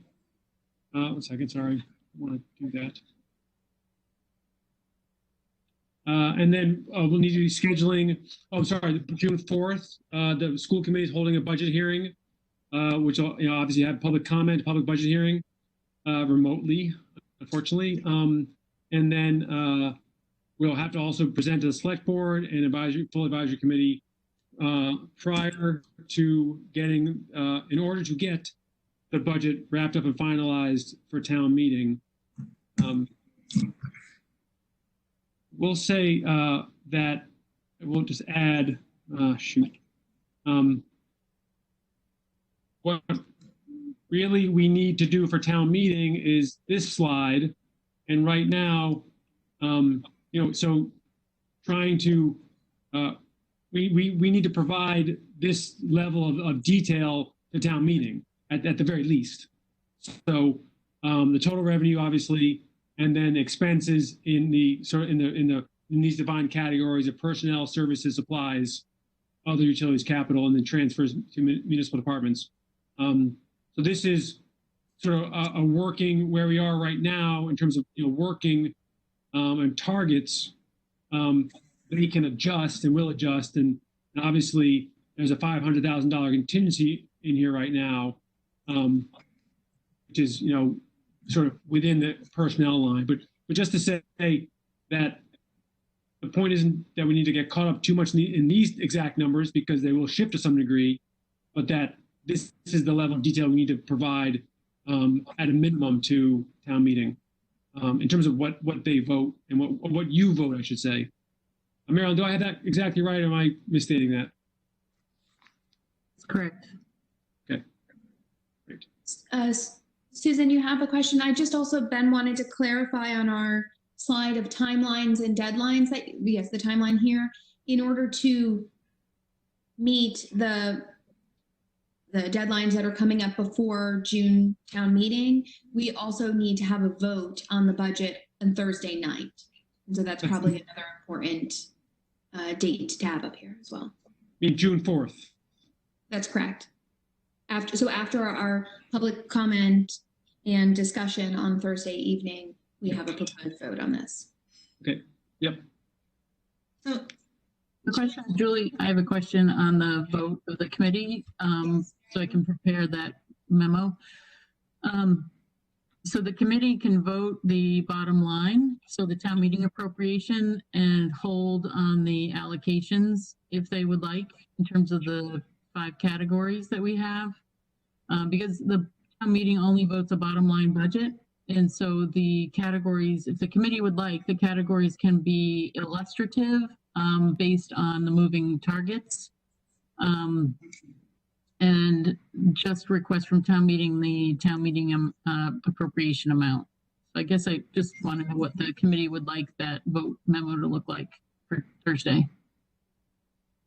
I wonder how that dovetails, though, with the conversation. I appreciate that as we come up against a June 23rd town meeting deadline, we might have more time and flexibility. I just wonder, with respect to having more clarity on being able to recall back some of our teachers and maybe not make, and to be able to make different decisions with respect to paraprofessionals, I wonder if the school district doesn't need to have more clarity on where the school committee is with respect to the budget recommendations, so that some of what Ben's talking about with the needing that clarity in order to have the dominoes of bumping need to happen. So Ben, if you could just give some more information about what input you would need to have from the school committee in order to move forward and not have a change, yeah, that's my question. Yeah, I mean, the budget that I presented with these recommended, reductions and savings and cuts, okay, I believe does what I have here on the screen, okay? It preserves the vast majority of our programming, even in the areas where we're reducing, okay? And it preserves and maintains special education. It preserves and maintains our social, emotional, and health support. Okay, it preserves core academics and also our small classes. it makes sure we're able to spend in some key areas next year, because we will be in remote and hybrid learning next year, without a doubt. It supports our most vulnerable learners by maintaining all our robust programming and support and services for them. And also builds in some significant contingency, because as we know, there are many unknowns, and everything from our revolving funds to, health and safety equipment that we need to build in. So, as difficult as this looks, and going through all the things that we would actually reduce is very hard. In all these areas, we still are maintaining, even the ones where we would reduce them, the vast majority of staff, the vast majority of programming and services and support to our students. So, best case, if folks want to move forward with recalling people, running through the process where we can rescind layoff notices. The faster you decide on FTEs and staffing across our areas, the faster we can do that. So ideally, in a perfect world, you'd support this budget as it is, and then we can get to that very important work, both of staffing, but also planning, continue the planning. And then there's, but as Mary Ellen said, you do have to vote a bottom line. The more direction, decision making, and firm decisions the school committee make, the more quickly we can go forward with developing a staffing plan and a learning plan.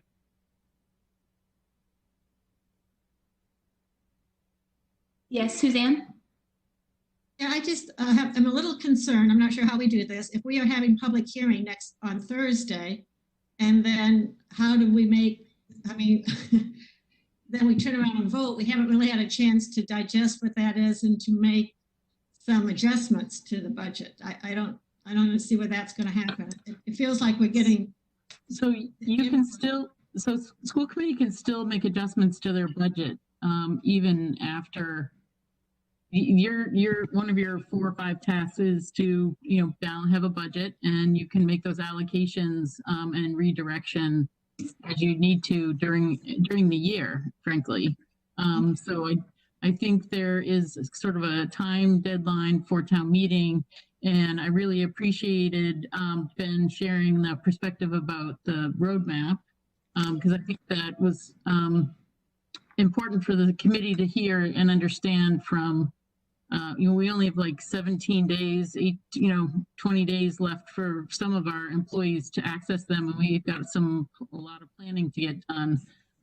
So having a number in the categories, each of the categories is very helpful. And I think also being able to take into consideration the comments from the public hearing.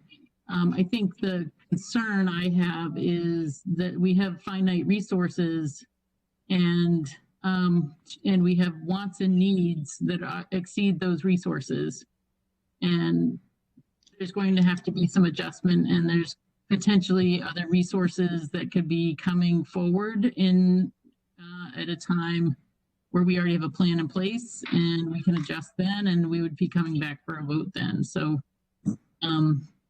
yeah, it's a tough spot. I want to acknowledge, Suzanne, that it's in a tough spot with kind of having a timeline to meet town meeting, and then wanting to be responsive to the concerns of our parent community. So Mary Ellen, is that number we're voting on Thursday going to be that 121,475,537? Yep. And then I would also, if the committee would also like at that point, also it would be helpful for them to, based on Ben's comments, is to vote for the categories, so that our planning teams have target dollar amounts to target to. So we're talking about personnel, services, supplies, other utilities, capital, yep. All of those. Yeah. Okay. And it also seems then, as just a continuation of what Mary Ellen is saying, is that then when we are at the point, if we obtain more money from one source or another, or we identify additional funds, then we could bring back things that are on the list. But I do think that it is important to understand that if this is the number, this is the start so that they can go through and start figuring out who that doesn't impact. So we have that whole group of individuals who we can stop the stress for.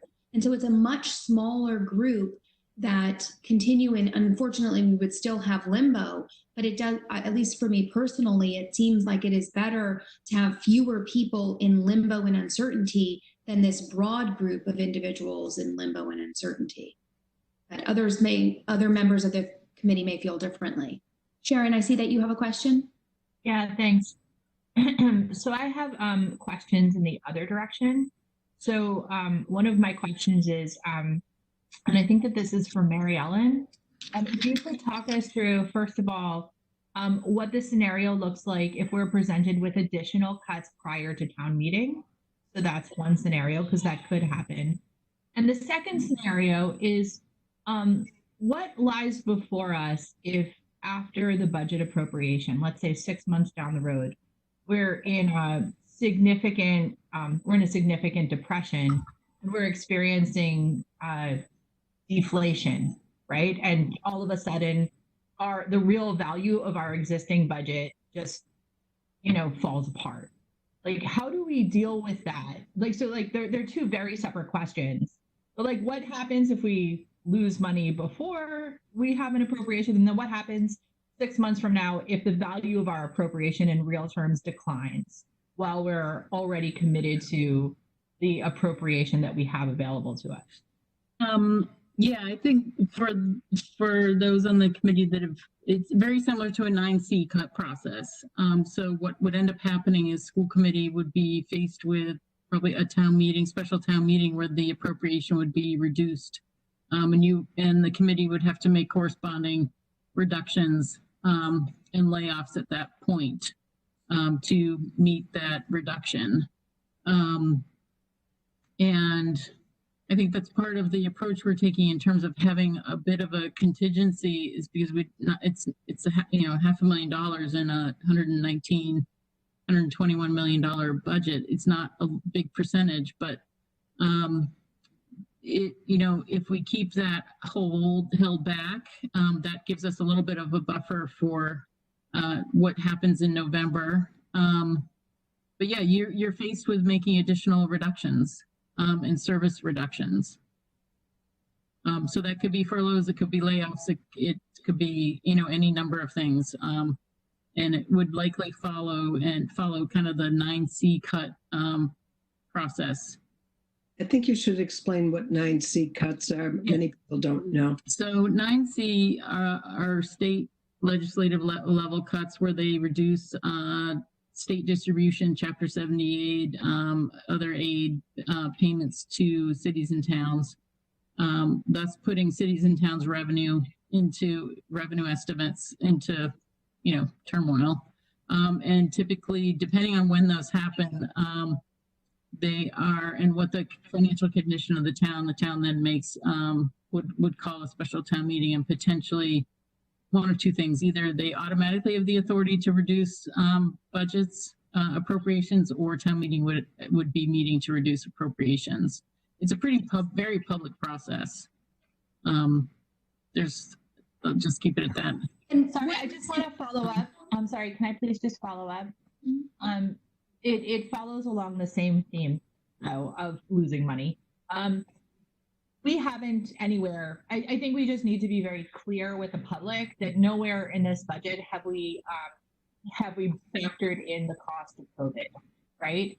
So in the context of a hybrid scenario, we have not budgeted in the cost of reopening with all of the tools, supplies, resources, materials, services that might require. So that is not in this budget. And there is a reason for that, okay? My understanding is that the reason for that is that if we were to budget in those costs, we wouldn't be eligible for emergency reimbursement for any kind of COVID emergency funds. That being said, in either a remote learning scenario or a hybrid scenario, we most certainly will be incurring COVID costs soon, right, in order to prepare for either scenario. So the questions that I have for that are, where are those funds going to come from in the short term? And then what happens if they are not reimbursed? So in terms of the 5.2 million in CARES funds that the town has received, that those funds are restricted to COVID-related expenses specifically. So I think the sooner that the school department knows what their needs are and can communicate and partner with the town on what the town's needs are to be open and running, is that where, you know, how much of that $5.2 million will be collectively available for departments to open. So I would imagine that is a piece that needs to happen. So 5.2 is specifically kind of restricted, and I think for the reason you state, which is continuing to be eligible for FEMA and MEMA, is that the state's giving money so that we don't all of a sudden become ineligible, because they've made that 5.2 is not a general fund source. Like, we can't replace budget reductions, use those funds to backfill a budget hole. So 5.2 is on the table. We need to have conversations with the town on what our needs are and pitch for use of those funds. I'm sorry. I feel like I understand the nature of the $5.2 million that are available in CARES funds, and I would really like to set aside the question of that for the moment, because that's been addressed in detail as a town school partnership and in finance subcommittee meeting. What I'm actually asking about is actually something quite different, and it has to do with the real costs that may or may not be reimbursable as we go forward with both a remote learning program or a hybrid program or some combination thereof, right? That may fit within the $5.2 million or may not, and haven't been budgeted for. So I think that the first question that I have is, based on what you're saying, am I to understand that there is no funding available for COVID-related accommodations beyond the budget that we're being asked to approve? Can you be more specific about what you mean by COVID-related accommodations, since the 5.2 you've put aside in a bucket? Like, what's that definition that you mean? Sure. So let me give you an example. Let's talk about workplace-based testing, for example. If we were to go to a hybrid scenario, plus face masks, that would be something that would clearly be reimbursable, but frankly is very likely to exceed the limits of that $5.2 million over the course of the year, right? So because tests are extremely expensive right now, and so are face masks, right? So the question that I have is, let's say we committed to a model in which we were engaging in workplace-based testing, and we were purchasing face masks for parents and children and teachers and everybody who wanted to go into the building, and we burned out on the, the school allocation side of the $5.2 million by the end of October. Are we closing schools because we can't afford to continue to purchase the materials that are required for COVID? Or is there another source that we're going to for COVID-related funds? Now that's one example that's clearly appropriate for reimbursement, but we may just not have enough funds. In a different scenario, like a remote learning scenario, we may have a situation in which, for example, every child in the district needs content-specific course packs, just so that we can give them the opportunity to work off of a screen and to write, for example, and read from pages, right? That is not something that we currently have budgeted, right? In fact, there's been a lot of discussion around cuts to materials, right? So, and I also want to add that this isn't just for sort of general education, which I think is really important, but children with all different kinds of children for all different kinds of reasons could really benefit from using a course pack, and it's recommended by the, by both educators and advisors as an option as we move forward with remote learning. That would clearly be potentially something that might not be reimbursable through the $5.2 million. Like, I very much doubt that in the CARES Act it says course packs, right? And so, like, we could take our receipt, after we go to Kinko's and we print out 7,800 course packs, and pay for the postage on it or whatever, right? And we have nowhere to take that receipt. So where do we take that receipt? Right? Like, because we are in the process of like putting into place a 3-month planning process to talk about all of these kinds of accommodations and adaptations for both hybrid learning and remote learning scenarios. And it sounds like, from what I'm hearing, we have it sounds like the budget for all of that right now with the exception of a partial allocation that's yet to be determined of this 5.2 million, is zero. So I don't think that's exactly accurate. First of all, I want to be clear that we're not cutting supplies just for the reason you're talking about. And of all the supplies we buy during the regular year, it is very likely and expected that we reallocate. We wouldn't need many of those, and within our $2 million plus supplies budget, we would reallocate those to types of things you're talking about, core specs, for example. Okay, so I think it's a good question about whether we should allocate additional dollars, for those types of things. But we do have to, at this point, rely at least or primarily on reallocating what's in that line item to things that would be expenses next year, but wouldn't typically be expenses, and away from things that we won't need to spend on. So I guess the question that I have is, why aren't we building into our budget forecast some sort of a cushion for non-reimbursable COVID expenses so that we can maintain a continuous education program? Well, so far we've, in addition to $2 million in supplies, we have also we have $5,000 as contingency, as I showed you, which can be used for supplies and some of the things you're already describing. I think it's well worth it for the school committee to discuss allocating more to that, but at the same time then having to also discuss what we're allocating away from.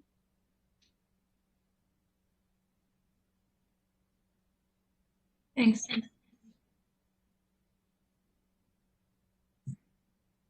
Did we have any other comments on this point? David, are you unmuting to speak? Yes, so on the away from, I brought this up during a finance subcommittee meeting, but I am wondering about whether there's been some consideration to removing the position of Director of Professional Development for next year. And the reason I bring that up is I think that that is an area where it would be possible for curriculum coordinators as well as the Deputy Superintendent of Teaching and Learning. If each person takes on a little bit of that added responsibility, I think that might be a position that we could live without, and that would provide six-figure savings. Because we do have a lot of curriculum coordinators, we do have a deputy superintendent, so I think that spreading those responsibilities among a dozen plus people could possibly work. And the way I would envision that working is, for example, a curriculum coordinator in social studies could be in charge of professional development or social studies.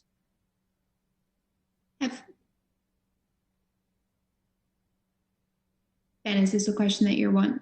I'm waiting to see if the other committee members want to chime in or just discuss that first, and then I can chime in. I'm just giving a pause here to let other folks speak if they want to. I'll speak. I'll just say that I think that that's the kind of thinking that we need to be considering at this point, because I do want to say, just to go back to my previous point, that the big gap that's missing in this budget is a cushion for non-reimbursable COVID-related expenses.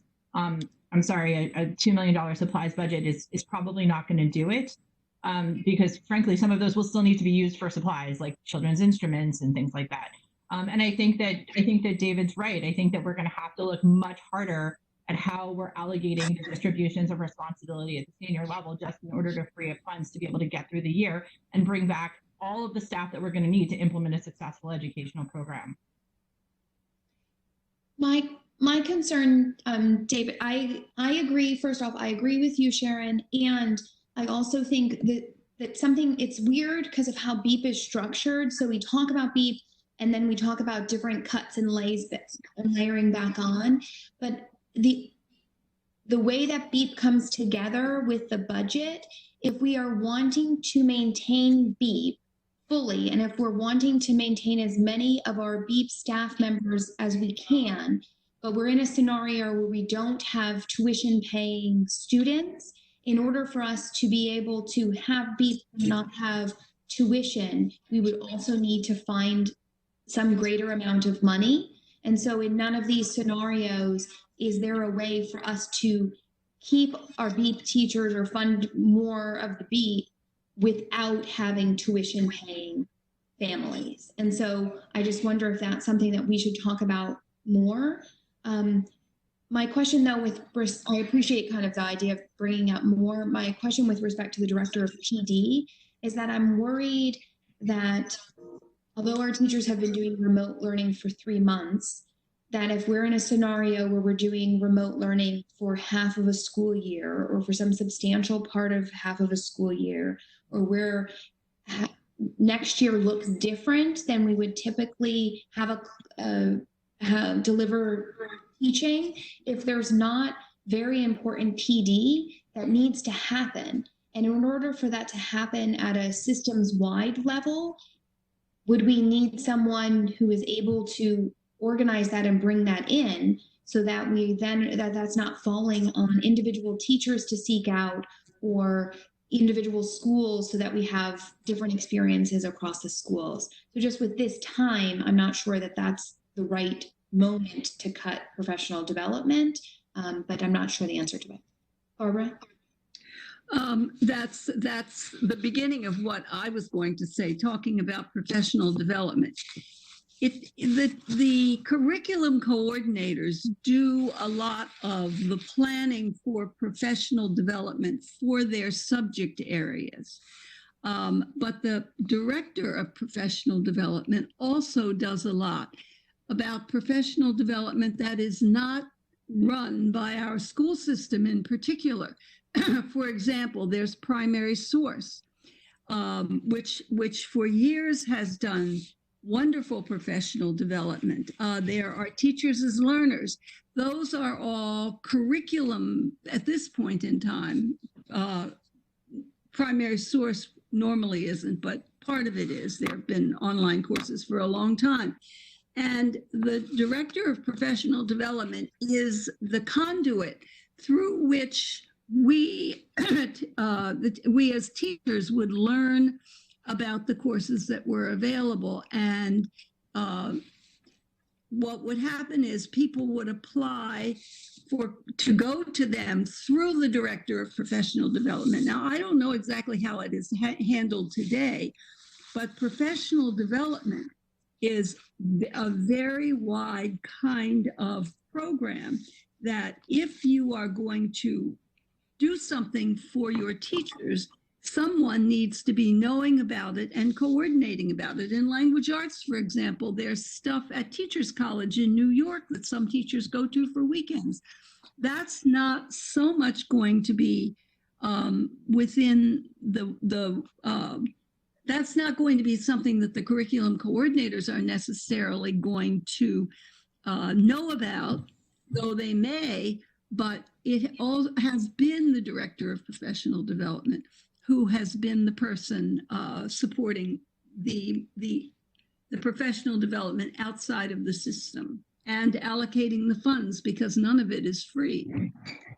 So just to be clear, I'm not suggesting that we forego professional development. Of course, professional development is important. I just think that there might be a way that we could reallocate those responsibilities among a combination of curriculum coordinators and their subject areas. And to your point about the district-wide aspect, that perhaps that could fall on the Deputy Superintendent of Teaching and Learning. So any professional development that would be district-wide, that could be under the Deputy Superintendent's responsibilities and subject-specific among curriculum coordinators. And I don't think that necessarily we would want that to be permanent, but at a time where we have a severe financial shortage and where we are issuing lots of RIFs to educators who are in the classroom and facing children, I don't feel that we've done quite enough due diligence on trying to identify administrative positions where we could temporarily cut back until better times. So I see that Suzanne has a question, and then Sharon, and then Deborah. Yeah, it's just kind of a point of clarification. Are we now talking about individual lines on this chart? And so I just have to say we spent 8 hours last week doing this, and we did it in executive session. So I don't know if we should be an open session about this or executive session, and are we talking about individual positions at this point? It's just a point of clarification. Sharon, are you wanting to say something on, is that your question? That was your question as well? I mean, I can respond to that, but I also want to pick back up on a previous point that Barbara made. My understanding is that we have the authority to discuss individual budget lines and specific roles, but like that what's appropriate for executive session is contract negotiations and personnel. And feel free anybody to jump in if that's okay. I think that David's broader point is that there can be a consolidation of functions, right? And I think that might need to happen more widely. And a part of that might be a part of making this transition. Like I can't think of any time when it would be more important for the Office of Teaching and Learning to have a very clear handle on what is happening district-wide in terms of professional development, because there is a direct relationship between what teachers will be doing, what it is that we teach them to do, and how education is going to be delivered.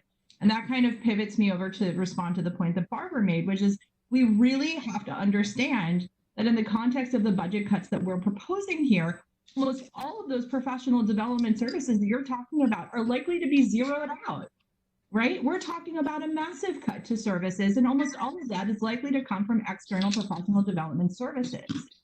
So, because we cannot touch special education, and frankly, we really cannot touch software and ed tech.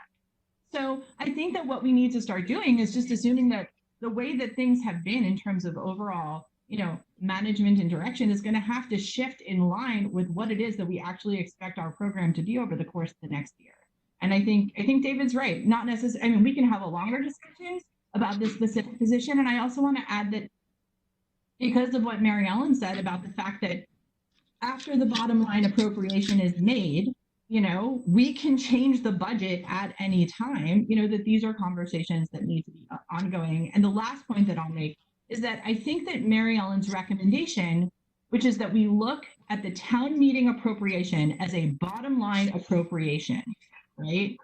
And at the same time, we have a realistic consideration of what it is that we need, recognizing that we're going to need more labor rather than less, right? We're going to need more teaching, more aides, more support rather than less, right? We can set our priorities, as Julie mentioned, in terms of moving forward with recalls, pending discussions with the EU and ASCME and everybody else, and et cetera, and whatever. But we also can avoid making significant commitments that we're just not ready to make. And we can treat the appropriation that's made in town meeting as a starting line for continuing discussions, even in July. Barbara, you've been waiting with your hand up, and then Helen. I want to say that I think we need to be very careful here. We have cut the director of learning. I think that's what her title is, the person who is under Nicole Gittens. Yes. And part of her job is to work with and to manage the curriculum coordinators so that they are working together, that everything works out well. This was a role that we didn't have when I was teaching. And I know for a fact that Jennifer Fisher-Mueller, the former deputy superintendent, tried to get this done for years because it was such an important role. We have now decided to cut it, which means that all of the work that she does is going to fall on other people, including more on the curriculum coordinators, more on the deputy superintendent, more on Meg Massini, whose role I can't remember, and also on the director of professional development. So I think we have to realize that when we start to cut staff who bear a fairly heavy load, that somebody has to take those jobs over or that workload over. And we are then saying, well, here we can cut this person because this person can do it. And I think we have to be very careful that we are not making people's jobs just too much for them to do a really good job. They'll end up doing superficial jobs because they won't have time to do everything that we would like them to do. So I would just be very careful about it. Barbara, I certainly agree. We need to be careful. David, I'm sorry. David, Helen was supposed to be going next. Oh, And then Jennifer had her hand up, and then David. So it's going to be Helen, Jennifer, David. Helen, you're on mute. So are you giving your... I'm sorry. You learned in kindergarten, David, right, in Brookline, that you have to hold your hand up to be recognized. I'm kidding. What I wanted to do was ask Sharon. You had talked about COVID-related costs, and I'm wondering, because I have no idea how much a mask costs, how much, sterilization all the time costs. And I assume because of your expertise, you've had some experience with that, or maybe not. Do you have a sense of what we're looking at in a school to open, and then we can extrapolate that? So I want to say that, the short answer is that I don't know what the cost would be for a school. But what I do know is that if the cost burden of this is handled through the Department of Public Health rather than the schools, the cost is likely to be lower. Because we would be pursuing presumably different pathways for, I don't want to go too far out of like my space. All right. But the assumption is that we would be pursuing different pathways for procurement. DPH would be having privileged access to state pathways for procurement, which are being negotiated through whatever. And like we could end up alternately we could be negotiating this, I don't know, like Mary Ellen's on the phone looking for a face mask on Amazon, 3 million face masks. Happening. You're right. Okay, so that's a very good suggestion, actually. Excellent suggestion, and something we should be following up with now rather than later, because it's going to be needed no matter what. And I assume your task force will be coming forward with that recommendation also. Jennifer? I just wanted to respond to something that Barbara was saying, and I understand why she was saying what she was saying. And specifically, she was talking about when you cut positions and trying to assign roles to other folks, the load becomes heavy for individuals. But I want to bring us back, or I want to state where I'm at, which is my first priority is saving all of the positions that are student-facing positions, and that we are in the business of supporting children and students. And so there's a balance there. And so I understand it's a tough job. Everyone is under a lot of stress. We have a really significant shortfall in our budget that I hope we will continue to be able to close. And a lot of that, I really hope people understand, is not in our direct control. And we can advocate, but we have been told what our allocation can be expected to be. And my priority is supporting those students and supporting saving as many student-facing positions as possible. That is my priority, as I believe is others. But I just want to bring us back. Like, I understand that these positions will be difficult and things are going to be hard, but we have to keep certain things in our mind. So I think we very purposely did not recommend this position to be cut. There are 4 primary leaders in Office of Teaching and Learning.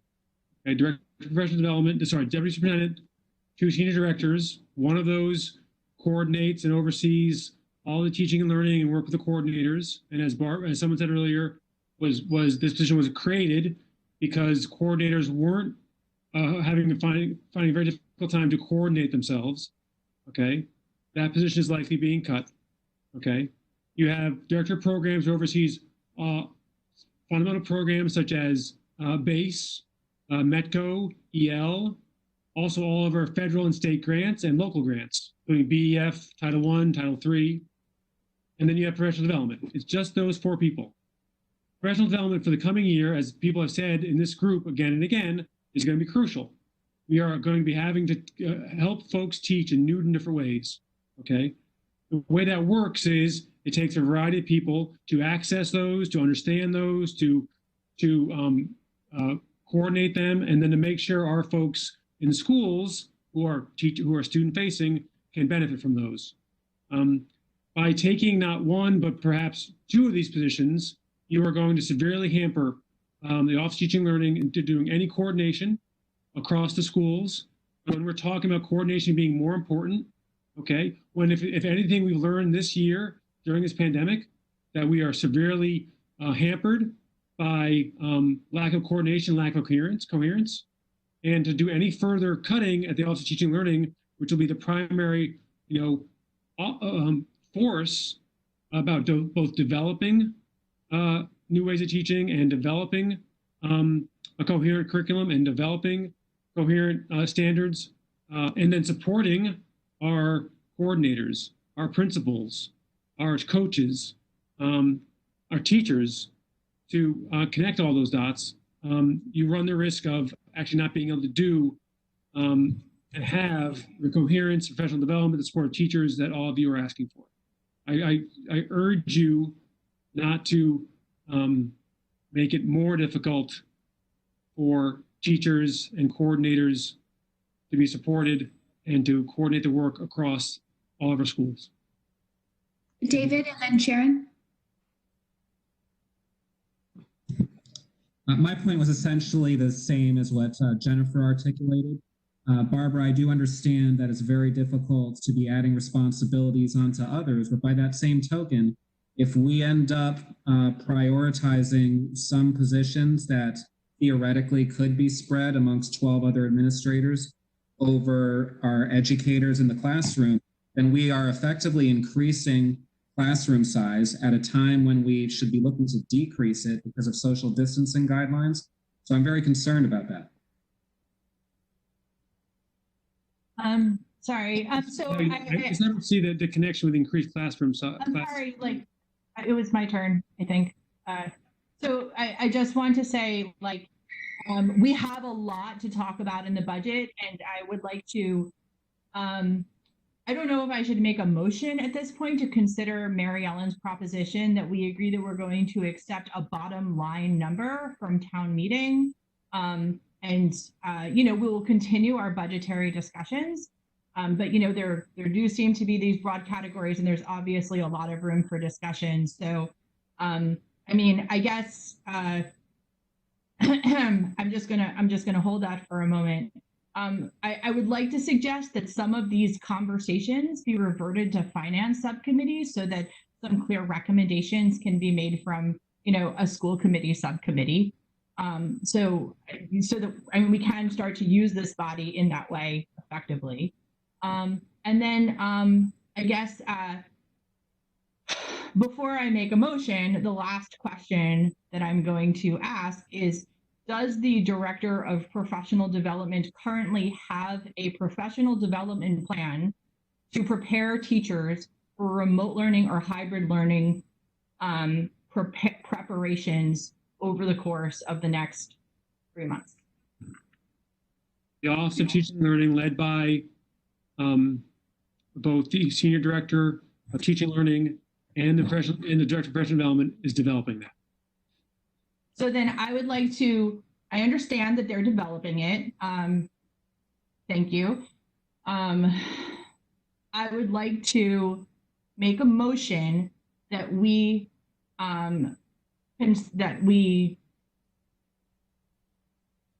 advance with Mary Ellen's not recommendation, but her I don't know if it was a proposal, but like I would like to make a motion that we agree to accept a bottom line appropriation at town meeting without committing strictly to the 5 large budget categories or like that have been set forth before us today in order to retain flexibility.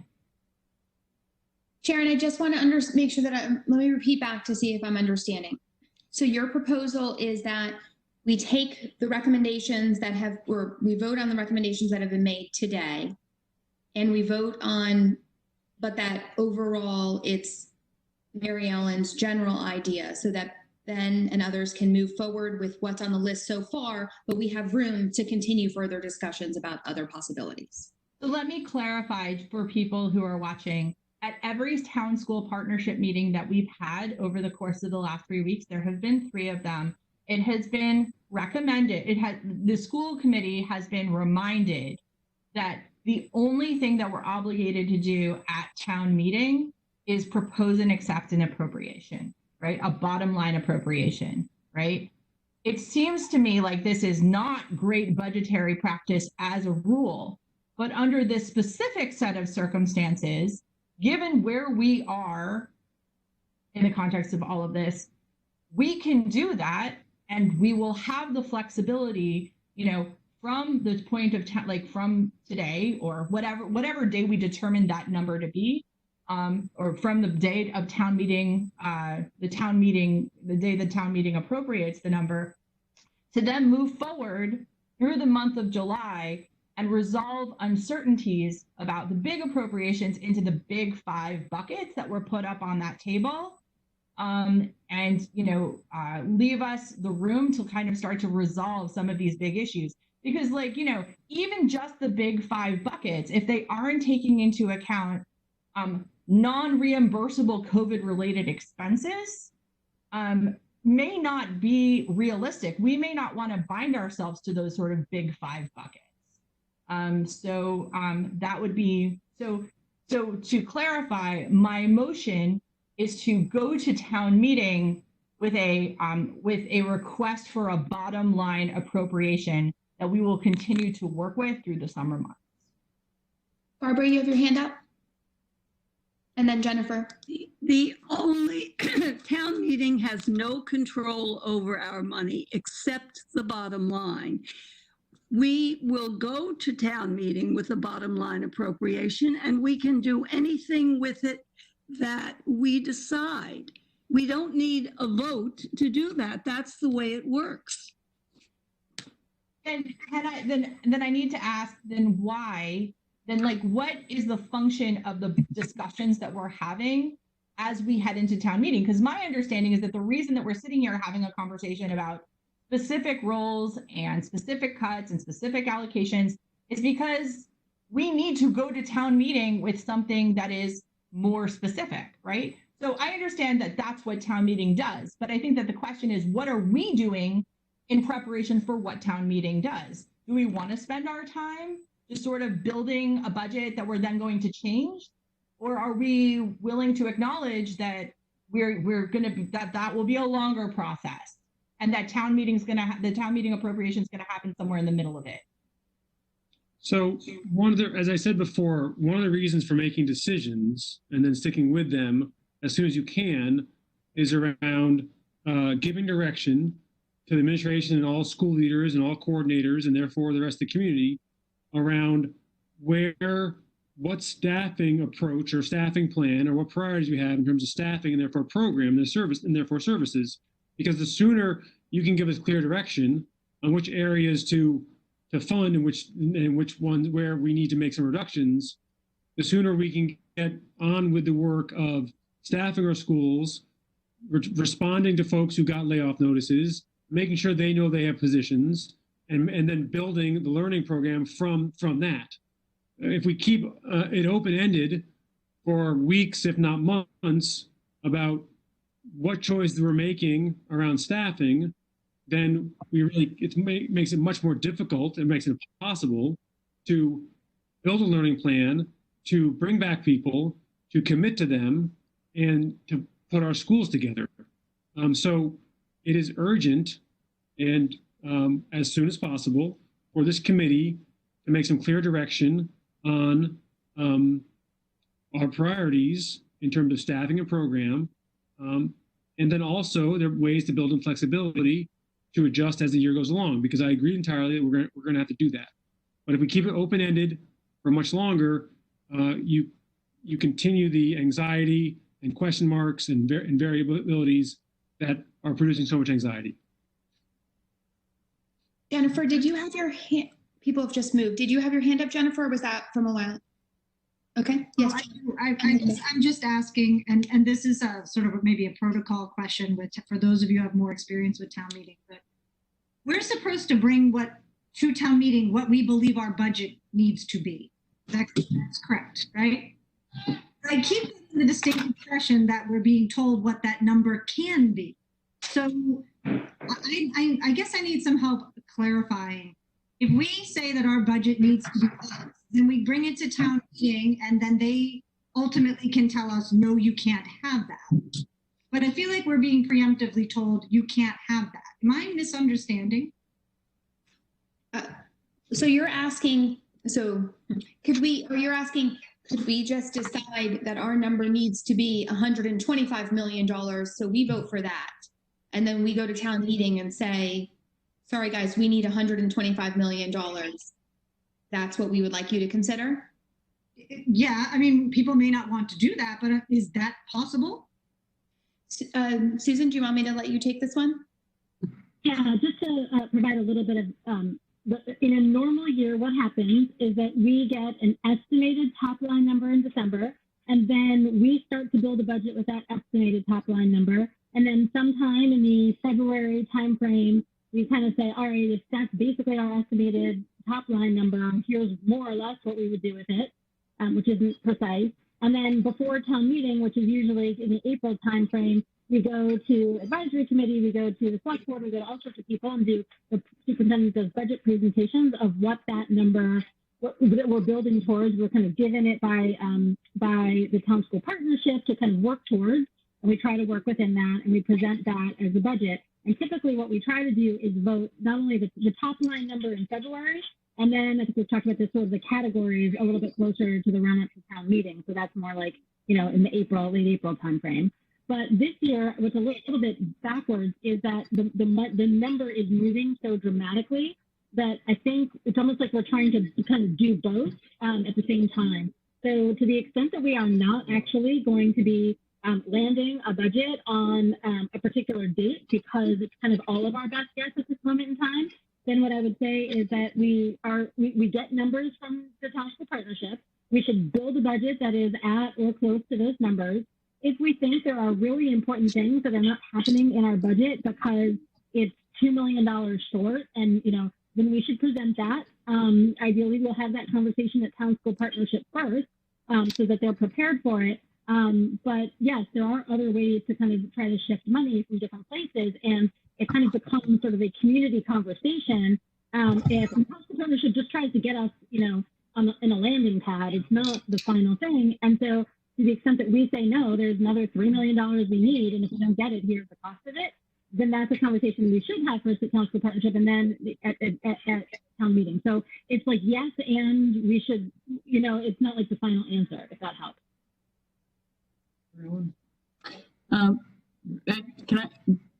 I just want to clarify that my earlier comment around the vote was a question, and I want to sort of voice that I support Ben's conviction around it's really helpful for leadership to know and have a target dollar amount in each category. So if in fact you want to see $500,000 worth of cuts out of OTL for contracted services, then cutting her line item by that amount, we will find those funds. And to build, I asked the question because I need to build the details so that I have a budget ready to load into our financial system on July 1st.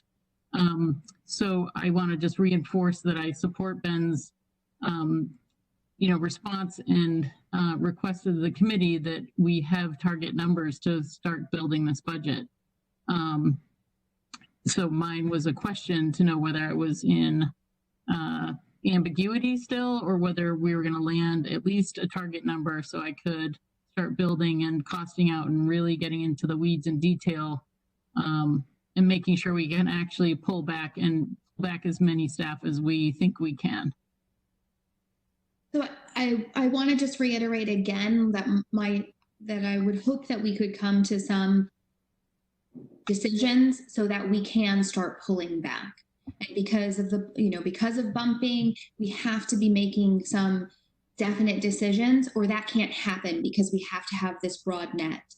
And the other pitch, if that doesn't help convince you, the other pitch that I want to make is just to mention that if we're not able to pull back on the RIFs, and we don't have more understanding of who it is we will be able to return, that we know on first round that can come back into, that we can say you will be back in September.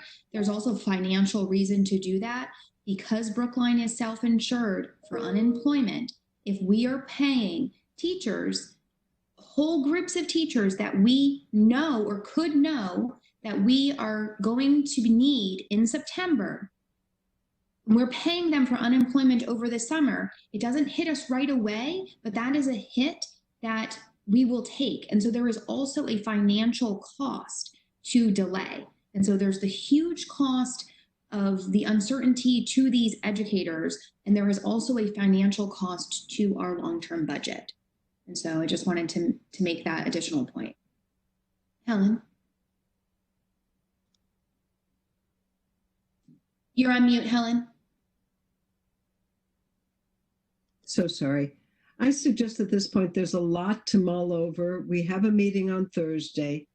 Let's think about it. I think we need to hear from people. We hear from people all the time on email. Some people may not feel comfortable on email and may want to tell us at the meeting. And just to have some time to think a little bit more before we move on this. It's a couple days, so. Susan?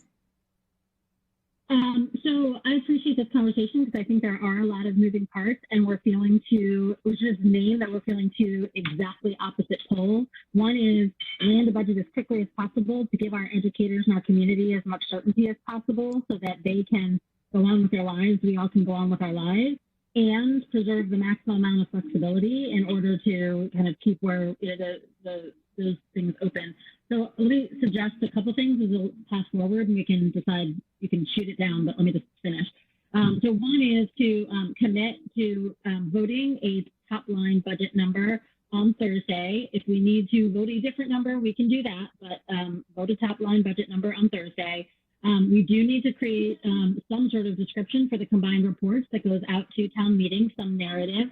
So we can start working on that now. It's going to take a while. It doesn't have to be very lengthy, but it has to be something. Typically we send out, we give them access to a, 30-page, very, very detailed budget. So we just need to not only think about what that budget document will look like, but a narrative from the school committee leadership as to just where we are with this, like where are we, what's going on. I do think that the two things that would probably be really important for school committee members to do between now and Thursday, if at all possible, is to think about the conversations we've had so far and identify things that you are not ready to make a decision on yet, and sort of what you need in order to be able to make a decision. So it could be as simple as, I just think the contingency isn't big enough, or it could be, I think that we, should only make this a 6-month budget, not a 12-month budget, or this whole set of things I can't live with. Whatever that is, but just try to get your thoughts down as to what it is that you would need. And if we can get those to Mary Ellen in the next couple of days, by Wednesday, let's say, I think that would be helpful. And then I think the last thing that I would suggest is that we think a little bit about what kinds of categories we think are important to vote. So historically, we voted these buckets. They are more what I would call accounting buckets than they are strategic buckets. And I appreciate why they are the way they are, but they're not actually sort of strategic, they're not, thematic, I should say. So one thing that we've talked about doing from the beginning is redoing the buckets and the categories that we would be voting. And so I guess what I would say is if we have thoughts on that, that would be helpful as well. So just a couple thoughts if anybody happy to engage on those, but that's just what I'm hearing. Sharon? Thanks. I hear what you're saying, but I'm also concerned because there are certain processes that directly inform what our budget situation is that take time, okay? And I will specifically say that having conversations with our unions, having conversations with our non-aligned personnel, having a plan that enables us to keep as close to everybody as possible and keeping as close to all programs as possible, my preferred outcome. That is definitely not something that we can do within sort of the within the fold of the budgetary envelope that we have to make discretionary choices about by Wednesday.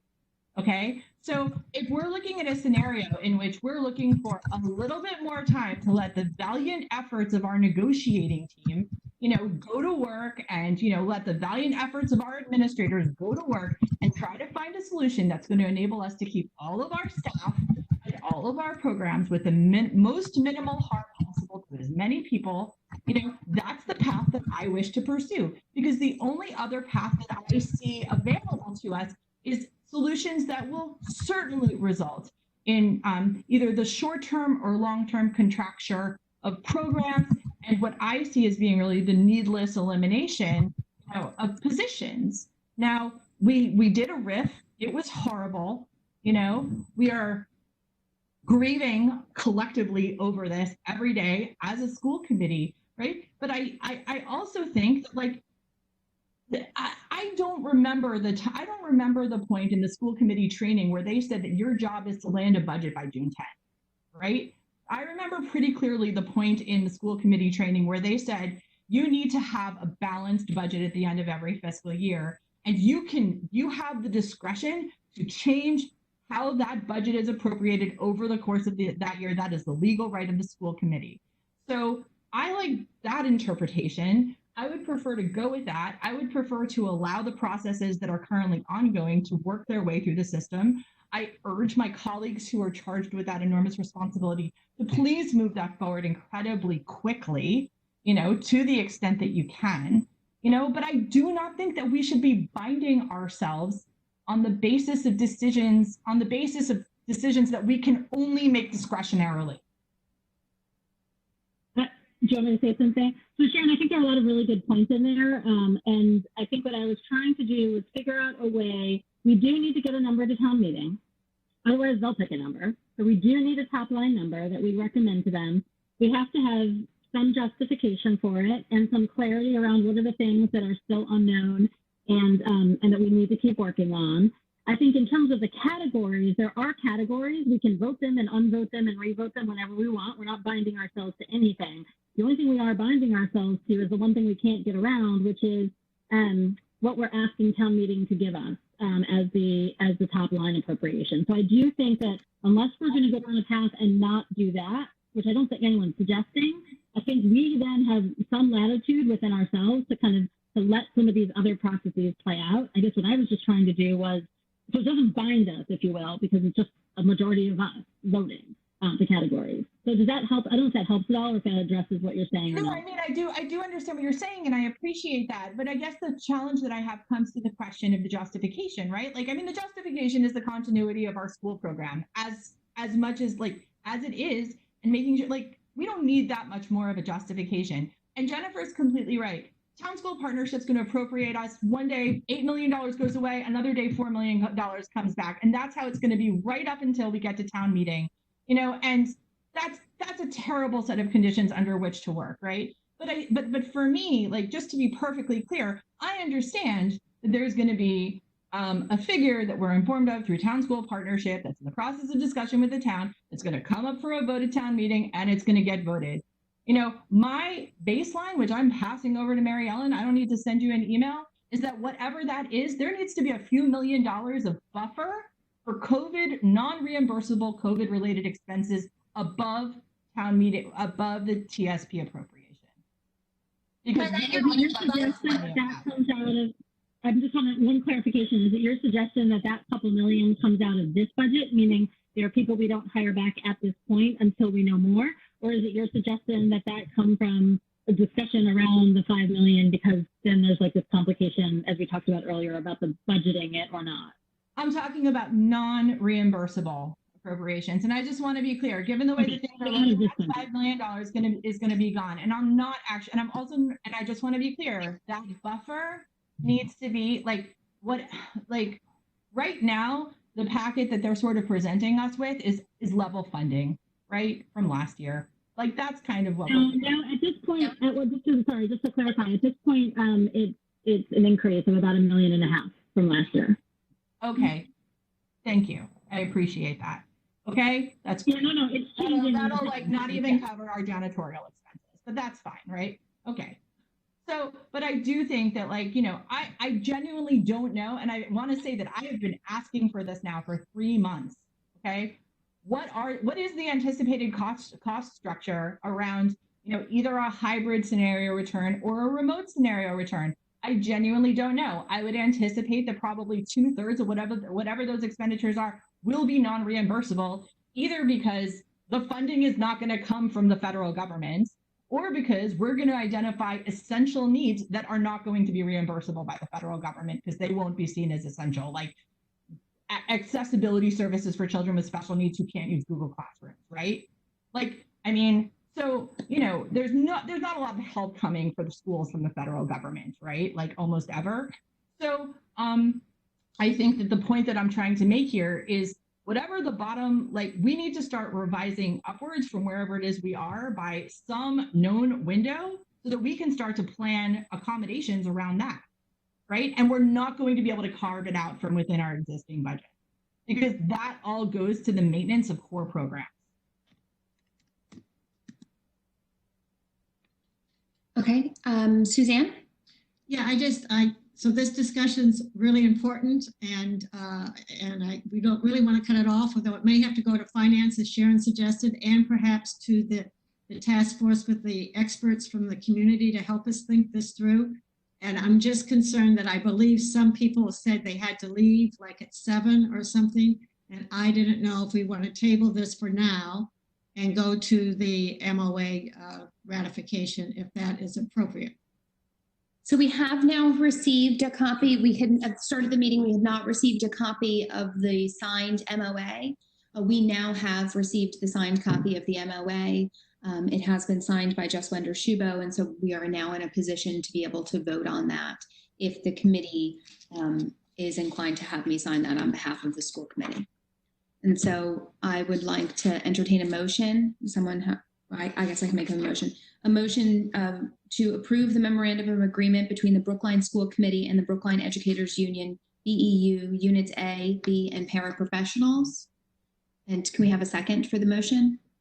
Thank you, David. Is there any further discussion on this motion? Right. Seeing none, we'll go ahead and move forward with a vote. Dr. Abramowitz? Yes. Ms. Wolf-Dickoff? Yes. Ms. Charlevsky? Ms. Scotto? Yes. Mr. Perlman? Yes. Ms. Monopoly? Yes. Ms. Federspiel? Yes. And the chair votes yes as well. So that's a unanimous vote. And then my understanding, I know, Ben, that your office has been working on drafting a letter today that will go that'll go out with the request for voluntary furlough, the offer for voluntary furloughs. Are we in a position to have that sent out this evening so that we could maximize any savings that is coming from this? No, but it'll go first thing tomorrow morning. Okay. And then has that been have you been in communications with the union about that, or do I need to let them? Cause I think when we talked on Friday, our expectation was a letter was going out today. Do you know, have you told them that? No, I have not. They've also, but I will tonight and let them know that. Okay, thank you. Thank you on that. And then Helen, if you could, we have an update on Edco, the Edco Collaborative finances and possible consideration and vote on the continuation of the Public Schools of Brookline partnership with Edco Collaborative. So I'm going to try and be very quick because I'm looking at the time and we still have quite a bit more of the meeting to go. I've also included, some of you may not have seen, I did include a number of pieces of information, but I included just at the last hour the amount that we pay actually to Edco. As many of you know, I've been talking about this for a while, that there were some financial difficulties at Edco, and we needed to actually have an extra assessment. If you look at that sheet that talks about the Edco deficit elimination sheet, you'll see that our contribution to Edco for the year is $16,000, not a big amount in our budget, considering that one student in one of their programs would give us a 20% discount and would go probably towards half of that amount. And we also get discounts on professional development and things like that. I think what has happened is that, you know, this budget deficit that they're facing is a severe one. Even if we were to leave Edco, we would still be responsible for parts of it. And it seems to me at this point, and so to cut to the chase, rather than going through all the details, but I'm happy to do that and answer questions, certainly. We are better off staying in and really working with them. I think if anybody can turn Edco around, it will be Nadine Ekstrom. She's very creative and very entrepreneurial, and that's some of the things that they're doing right now. It's a group that we helped to found 50 years ago. And to the best of my understanding, the only district that is planning on leaving but hasn't been voted on is Lexington. At this point, I would recommend that we continue to go ahead and be partners with Edco for the next year and see how things turn out. Helen, if we decide to move forward for next year, but other communities have decided for various reasons that they not move forward, would we have a larger financial commitment for next year, or would we ultimately have a larger financial commitment if Edco's not successful? Even if we were to leave, we would still have to pay the $1,000 assessment for next year and any other assessment that might happen next year, because the state in the incorporation of all the collaboratives say that you have to inform them by a certain date, and my recollection is July 1st, and you have to have had a school committee meeting and have it docketed, etc. And then you have a year, because all the other their districts have to vote to allow that district to leave, which I said at the last meeting, what if the districts don't vote to allow them to leave? What happens? So it's an interesting sort of process. Also, any debts that were incurred during the time that we are part of it, we are responsible for. So, and that the biggest debt is the building itself and the rental costs that have been very difficult. I know they're trying to renegotiate with the landlord on that. But once more, part of next year is actual budgeting that they're showing us, much more so than sort of wishful budgeting. And as with all special education programs, five students can make the difference between being in the black or being in the red. So my sense, if you're asking for a recommendation from me, I would say let's stick with it for the 16,000 that's in the budget already, and avail ourselves of the possibilities of saving even that 16,000 through placements that are appropriate, through use of their services. So our vote tonight would be a commitment to stay in for 2 years, or No, liability to stay in, because I thought that you have to have a year notice. yes. So if we're in for this year, we can't give notice. Our next year notice given before July 1st would then have to be approved, so we would be in for the following year as well. Correct, unless the body with a 2/3 vote voted to terminate the Edco. But I think the other side of it too is that we could go out on the upside, because if there's no deficit, then if we determined that was the appropriate move for us. Okay. Does anyone have any questions, Suzanne? Yeah, Helen, I'm just looking at the chart and I don't know what it Yes. means. I see it's 16,000, but I don't know what the estimate deficit 24,000 and the line of credit 43,000. Okay, so let me explain. So this is part of their financial difficulties. This line of credit, right now, they are not paying back as a line of credit with the bank, but they do need to balance the deficit that they have. And that's what we're paying, the 24,000. That's only for this year. What our yearly commitment is $16,784. So this year we're paying 6. We're paying 40,000. We used to pay, just so to put this into context, Edco used to charge much more for assessments, and they basically halved it to get to the numbers that are here now. Helen, what are we paying this year? I'm confused. I'm sorry. So our annual assessment is 16,000. The special assessment that we had for this year only was 24,000. In the past, I'd say probably 4 or 5 years ago, Mary Ellen, I don't remember exactly, we were paying closer to 44,000 a year. So part of the deficit is they've lowered all the costs for all the districts too. Then we've paid $40,000 to Edco this year. That's because of the special assessment, Yep. yes. 16 plus 24. Yes, Yeah, we paid both of those. No, but in the past, when you first came on, it was a higher number. That we were, What services do we currently derive from Edco? so they have special education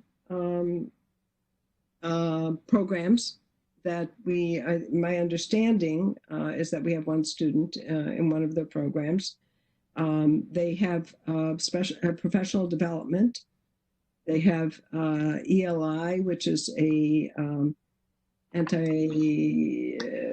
equity sort of program that I think we've used. We probably don't use them as much as we could, and I think we could take advantage more of that. It's the other piece too, that you have the job-alike groups for people who are a singleton in any job. They meet together and glean from like type communities all sorts of ideas and take advantage of that, whether it's the superintendent's group, the principals group, the ed tech group that don't have that way they have a community to draw on. That's probably the thing that we've used the most and has been the most valuable for the district. And did you want to say something? You covered most of it. You are right in saying that the district does not avail itself of the professional development as it has in the past. The role-like groups are helpful when folks participate, but it's very limited to, I think, just a couple of our administrators at this point. So our use of Edco services is very limited at this point. Jennifer? Ellen, do you know if they're going to be offering any professional development on remote learning next year? It's something that I was going to bring up at the next meeting, actually. I do know, just to your point, that Newton has voted to stay in Edco, as has Arlington, Belmont. I mean, the only district that will, from this list, that will be leaving is Lexington and Concord, I think. Yes. If you tell me the superintendent's name, I'll know which one it is. It's Concord. It's not Concord Carlisle. Yeah, Concord, yeah. Concord Carlisle staying in Concord. My other question was, does anyone know how many professional development seats, is it seats per class that we get offered for PD? I know that typically districts who are part of the collaborative, I believe, get some seats either at a significant discount or as part of their fee, and then additional seats are offered for cost. Am I understanding the structure correctly? And do we utilize that? I think member districts get a reduced fee, and they are the first to be able to apply for any course.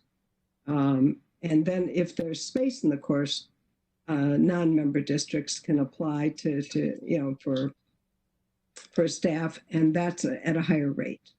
And the class, I think you mentioned EMI. Is that? Yes. So I think they now call that anti-racist practices for classroom teachers. So. Right, and that we get for free. By being part of Edco, we get that for free. Okay, so I think we are a little more than we're a lot behind. We're an hour and a half behind schedule. And so I am going to see if we can, Helen, is there a vote that you would like us to consider? Do you want to make that motion? Sure, that we continue to participate. I would like to make a motion that the public schools of Brookline continue for next year to participate in Edco. Okay, is there a And second? you direct me to vote that way. Barbara, thank you. All right, Ms. Charlotte, is there any further discussion? Sharon? I'd like to say that I have concerns about continuing participation with Edco. We've already committed this year's funds, and I'm not willing to commit funds from fiscal year 21-22, given that our economic outlook may be worse and the fact that our utilization of their services is so low. I'm also concerned about the fact that they do seem to require financial support, and they do have the ability to levy an assessment against us again this year in a way that we may not be able to support. So I don't think that we're deriving enough benefit from this at this time. I understand that they do equity services, but we have senior level staff that are also in charge of developing district-wide programming for equity services. We already have district-wide staff to date that are already involved in providing professional development services. It seems very duplicative of many of the functions that we already are paying a lot of money in order to deliver to ourselves. So I will not be supporting this. Helen, did you say that do we know whether we have any students? Because you mentioned that there's a discount if students are enrolled there. Do we have any students that are enrolled? To my understanding, there is one student that is enrolled, and that would probably cover the close to the 16,000. That's accurate. The difference in the cost. Okay. So, I mean, I think I hear what you're saying, Sharon, but remember, we're still responsible for next year. So we can either bet on it, getting better and thereby being able to leave without, having that problem. There's a certain effect that starts to happen as districts leave. And we obviously, as you can see, are one of the bigger districts in Edco. And so we could cause it to be even worse, is what I'm trying to say. So I understand that, but we are one of the bigger districts, and we only have one student using their services, and we're using their professional development services at a very low level. And the issue isn't so much whether or not we're already committed to paying for it this year. The issue for me is whether or not we're also committing to pay possible levies or whatever, for this year, plus additional costs for fiscal year 21-22. And so that's just not, I want to be a good neighbor, but I'm not a betting person right now. Susan? Yeah, I mean, as much as it pains me to say this, I agree with Sharon. It doesn't pay me to agree with Sharon. It pays me to take this vote. At this point, sorry, just to clarify, we've been such anchor members of Edco, founders of Edco. We've Nadine, we obviously all know and have tremendous respect for, and the prior directors as well. I feel like we're coming up against vote after vote like this. First, the bus drivers, and this is sort of one more where it's just sort of needing to carry another institution. And I wish it were different. I wish our circumstances were different. I wish Edco's circumstances were different. And what I wish more than anything is that we were using their programs more because they historically have been very good. But I also know we've been having this conversation for a while about how do we get people to use their programs more, and it just is not quite catching fire. So I guess what I would say is I'm open to reconsidering rejoining, but if we have a 1 year commitment that we have to add to our 1 year, I'll vote no at this time. Very sadly. All right, so we had a motion that was seconded. I think I'm going to go ahead and call the question. Ms. Charlevsky? Yes. Dr. Abramowitz? No. Ms. Monopoly? Back to me. Mr. Perlman? No. Ms. Scotto? Yes. Sorry, I didn't start taking count until we start again. Okay, Miss Wolf Dickhoff. No. Miss Fetterspiel? Yes. I'm going to abstain. And then Miss Monopoly?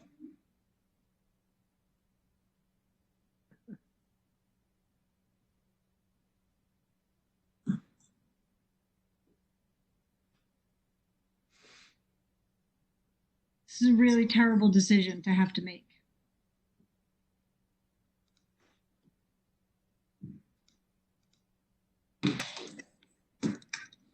Where are we at with the vote, Julie? You are the deciding vote, Jennifer. No, you can't abstain. What? I can, indeed. I actually saw that one play out. Thank you. I really wish they weren't tying us to a second year. This is really uncomfortable. I enjoy Edco classes. I have taken advantage of Edco classes. This is very, very painful. But I now find it. Just so you know, Newton is staying in. I know.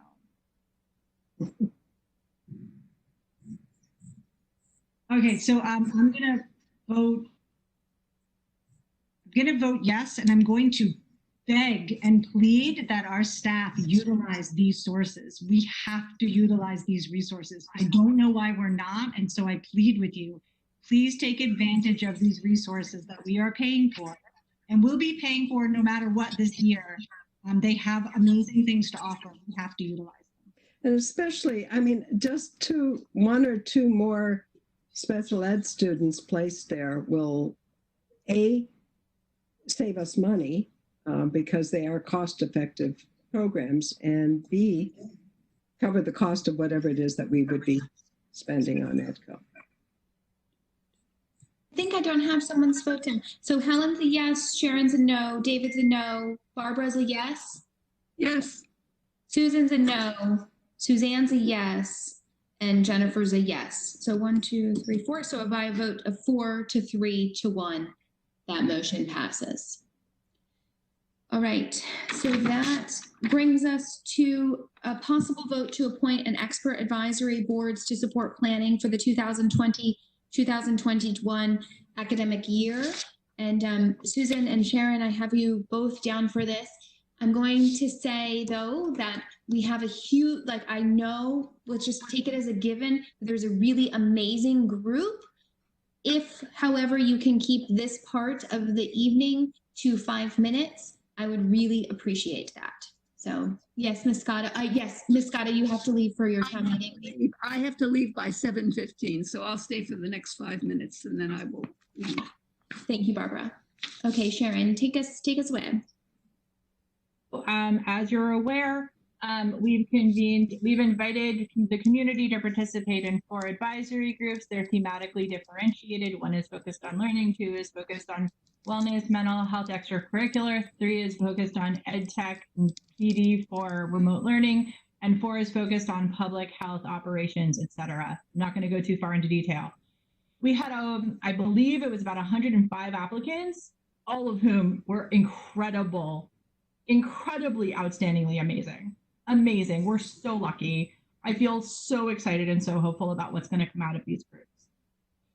We went through the very difficult process of winnowing these down to smaller groups. The lists have been provided to you. They haven't been publicly distributed yet.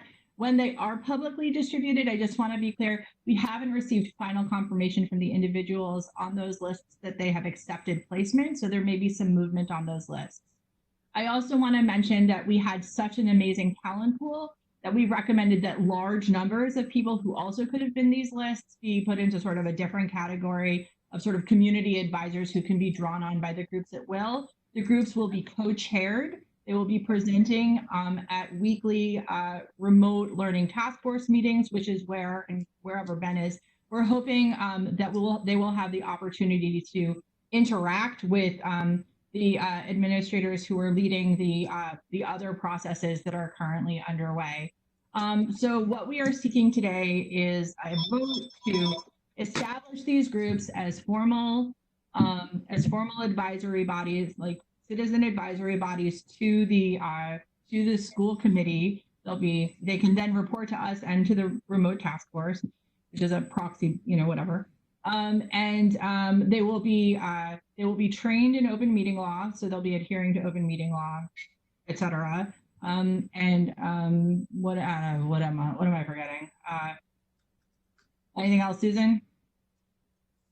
Okay, that's basically it. Just that we'll have a liaison from the school committee, that we would appoint a liaison to the school committee, and we can have a discussion offline of whether that is based on how many individuals and whether it's one to all four or different people for each one. But I think that's the best structure I would recommend.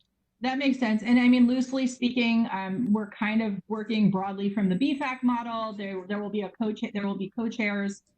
They will largely define their scope of work in support of the administration. And there will be a school committee member liaison. We're really looking forward to having some new school committee members who can assist us with this and join us on the remote learning task force. That's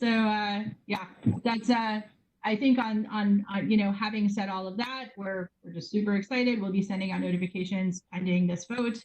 And I would like to make a motion that the school committee approve the establishment of these 4 advisory committees. All right, that's a motion. Is that seconded? Second. Jennifer, you've seconded that? I think Susan and I both did. You can take either one. Okay. I have one more thing to add. Timeline. We're currently forecasting that these groups will be established from the date of establishment, which would be today, through December 30th, with the possibility of extension as needed, which hopefully will have things sorted out and it won't be needed. Okay. And then we need, I believe that we need a list of those individuals who are we wanting to first vote to establish these, and then you're asking for a vote of who would be on them, or do you want to go ahead and tell us the names and we can do it as one vote? So first we would like to establish these.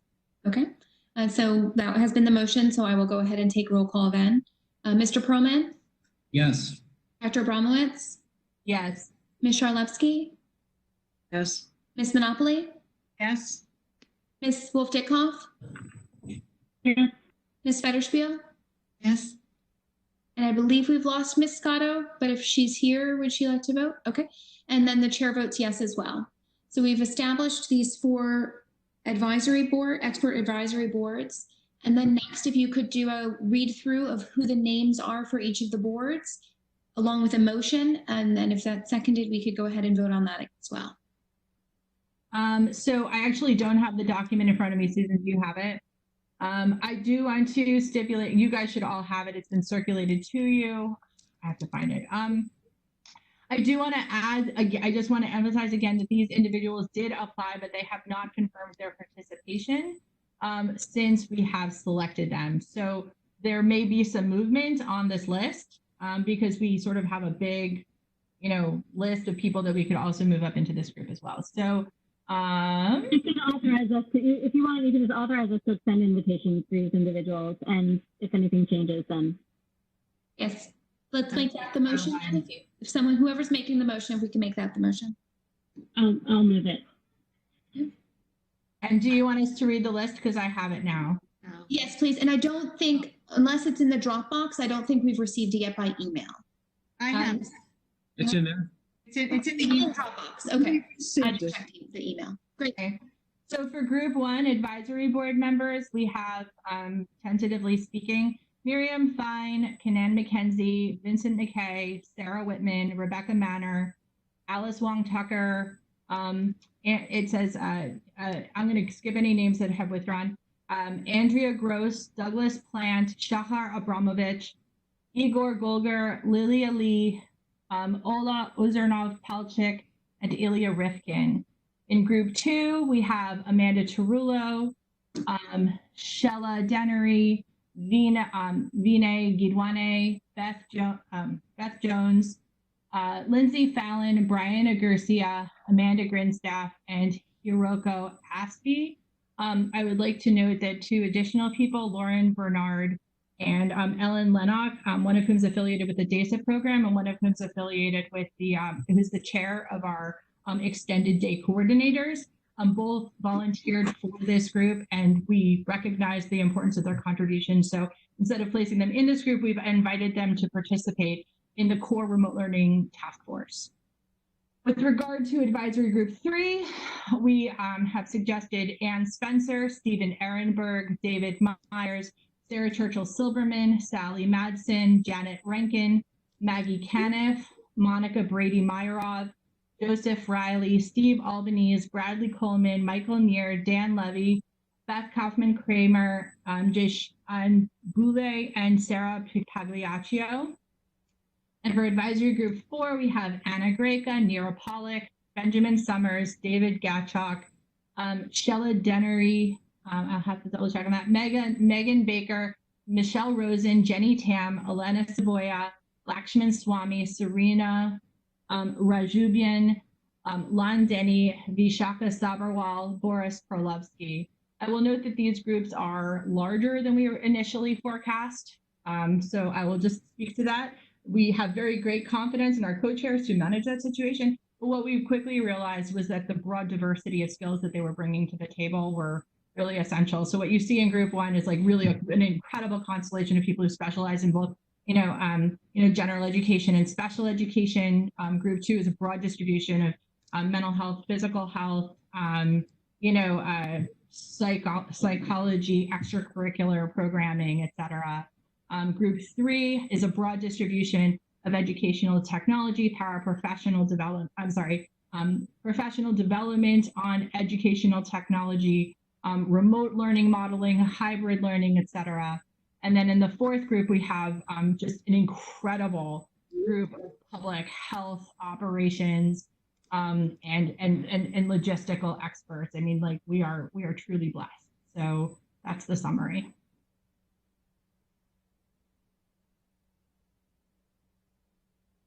All right, does anyone have any discussion on this motion? The motion was seconded or just made, Susan?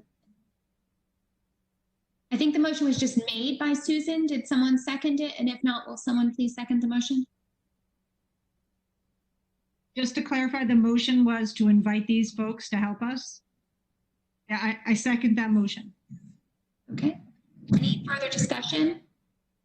I just have a procedural question, which is, do we also need to approve the external advisors, or that's not something we need to vote on?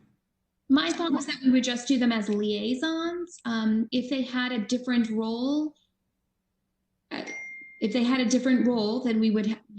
it would need a vote, and we would want to go ahead and perhaps think of it differently. So I'm not sure if someone has a different thought other than a liaisonship, we can consider that.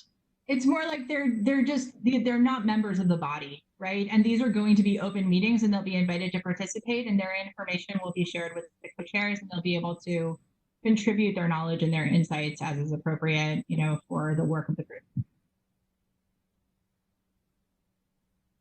Okay, and then all of these individuals will have to participate in open meeting law training, correct? Yes. My only thoughts on everything is that I think it's wonderful, and I think it's really amazing that we have so many individuals in the community with this level of expertise and willingness to participate. The only thing I'm going to say, and it's not going to prevent me from voting in favor of it, was that when we had talked about this at our last meeting, we had talked about these groups as having approximately 4 people on them. And by my count, some of them seem to have 17 or 19 people on them. And this just becomes a very different entity, or, it's just really big. And so, I think that the liaisons will have to work hard, and the co-chairs will have to work hard to try to really be focused on what it is the group, or maybe not focused at first, but then figure out how to focus and to move these forward and utilize them in a way that we are able to just maximize everyone's time, especially the time of the staff. So I just wanted to add that point. Yeah, I mean, I hear that. I see. I think the thing that makes me the most concerned is the time of the staff. And so I think the goal of these things, we also thought about open meeting law, which is like, if there were only, I thought about open meeting law, which there are only 4 people, it means that like 3 of them can't talk to each other, or that's a violation. So there is some sort of, advantage in a slightly larger number. It also makes it easier sometimes to get quorum. But at any rate, I think there's, I think the guiding principle in my mind is that they are bringing research and insight from their perspective, and that our staff are bringing problems from their perspective, and that there is a matching of those things. What this is not intended to do is be a body to make a whole slate of recommendations that our staff then have to implement. It truly is kind of a research expertise, insights, like here are some questions to think about, here's some best practices to learn from, and really trying to make sure that they zipper into the questions that the staff has, or potentially we should all be thinking about, right? And so I hear you, and I think the point in my mind is really about leveraging staff time. All right, well, seeing no further discussion, we'll go ahead and take a vote. Dr. Abramowitz? Yes. Ms. Monopoly? Yes. Ms. Fetterspiel? Yes. Ms. Wolf-Dickoff? Yes. Mr. Perlman? Yes. Ms. Charlepsky? Yes. And I vote yes as well. Thank you. Thank you for all of the work for both of you that went into pulling together all the information and culling through the resumes and pulling together these amazing groups of talented individuals. So we will go forth and let's learn from them. All right, that brings us to our executive session. And so I'm going to make a motion to meet in executive session pursuant to Massachusetts General Laws, Chapter 30A, Section 21A, for the following purposes. Purpose 2, to conduct strategy sessions in preparation for negotiations with non-union personnel, non-aligned personnel. And purpose 3, to discuss strategy with respect to collective bargaining with the Brookline Educators Union, BEU, Unit A, Unit B, and paraprofessionals, and with AFSCME, the Building Service Employees, Brookline Educational Secretaries Association, and Food Service Employees. If an open meeting may have a detrimental effect on the bargaining or litigating position of the public body, and the chair so declares. Do I have a second to the motion? Second. Perlman? All right, Dr. Abramowitz? Yes. Ms. Monopoly? Yes. Ms. Fetterspiel? Yes. Ms. Wolf-Dickoff? Mr. Perlman? Yes. Ms. Charlepsky? Yes. I vote yes as well, and we will not be coming into open session of this meeting again this evening. Are we going to take a break, or are we going straight through?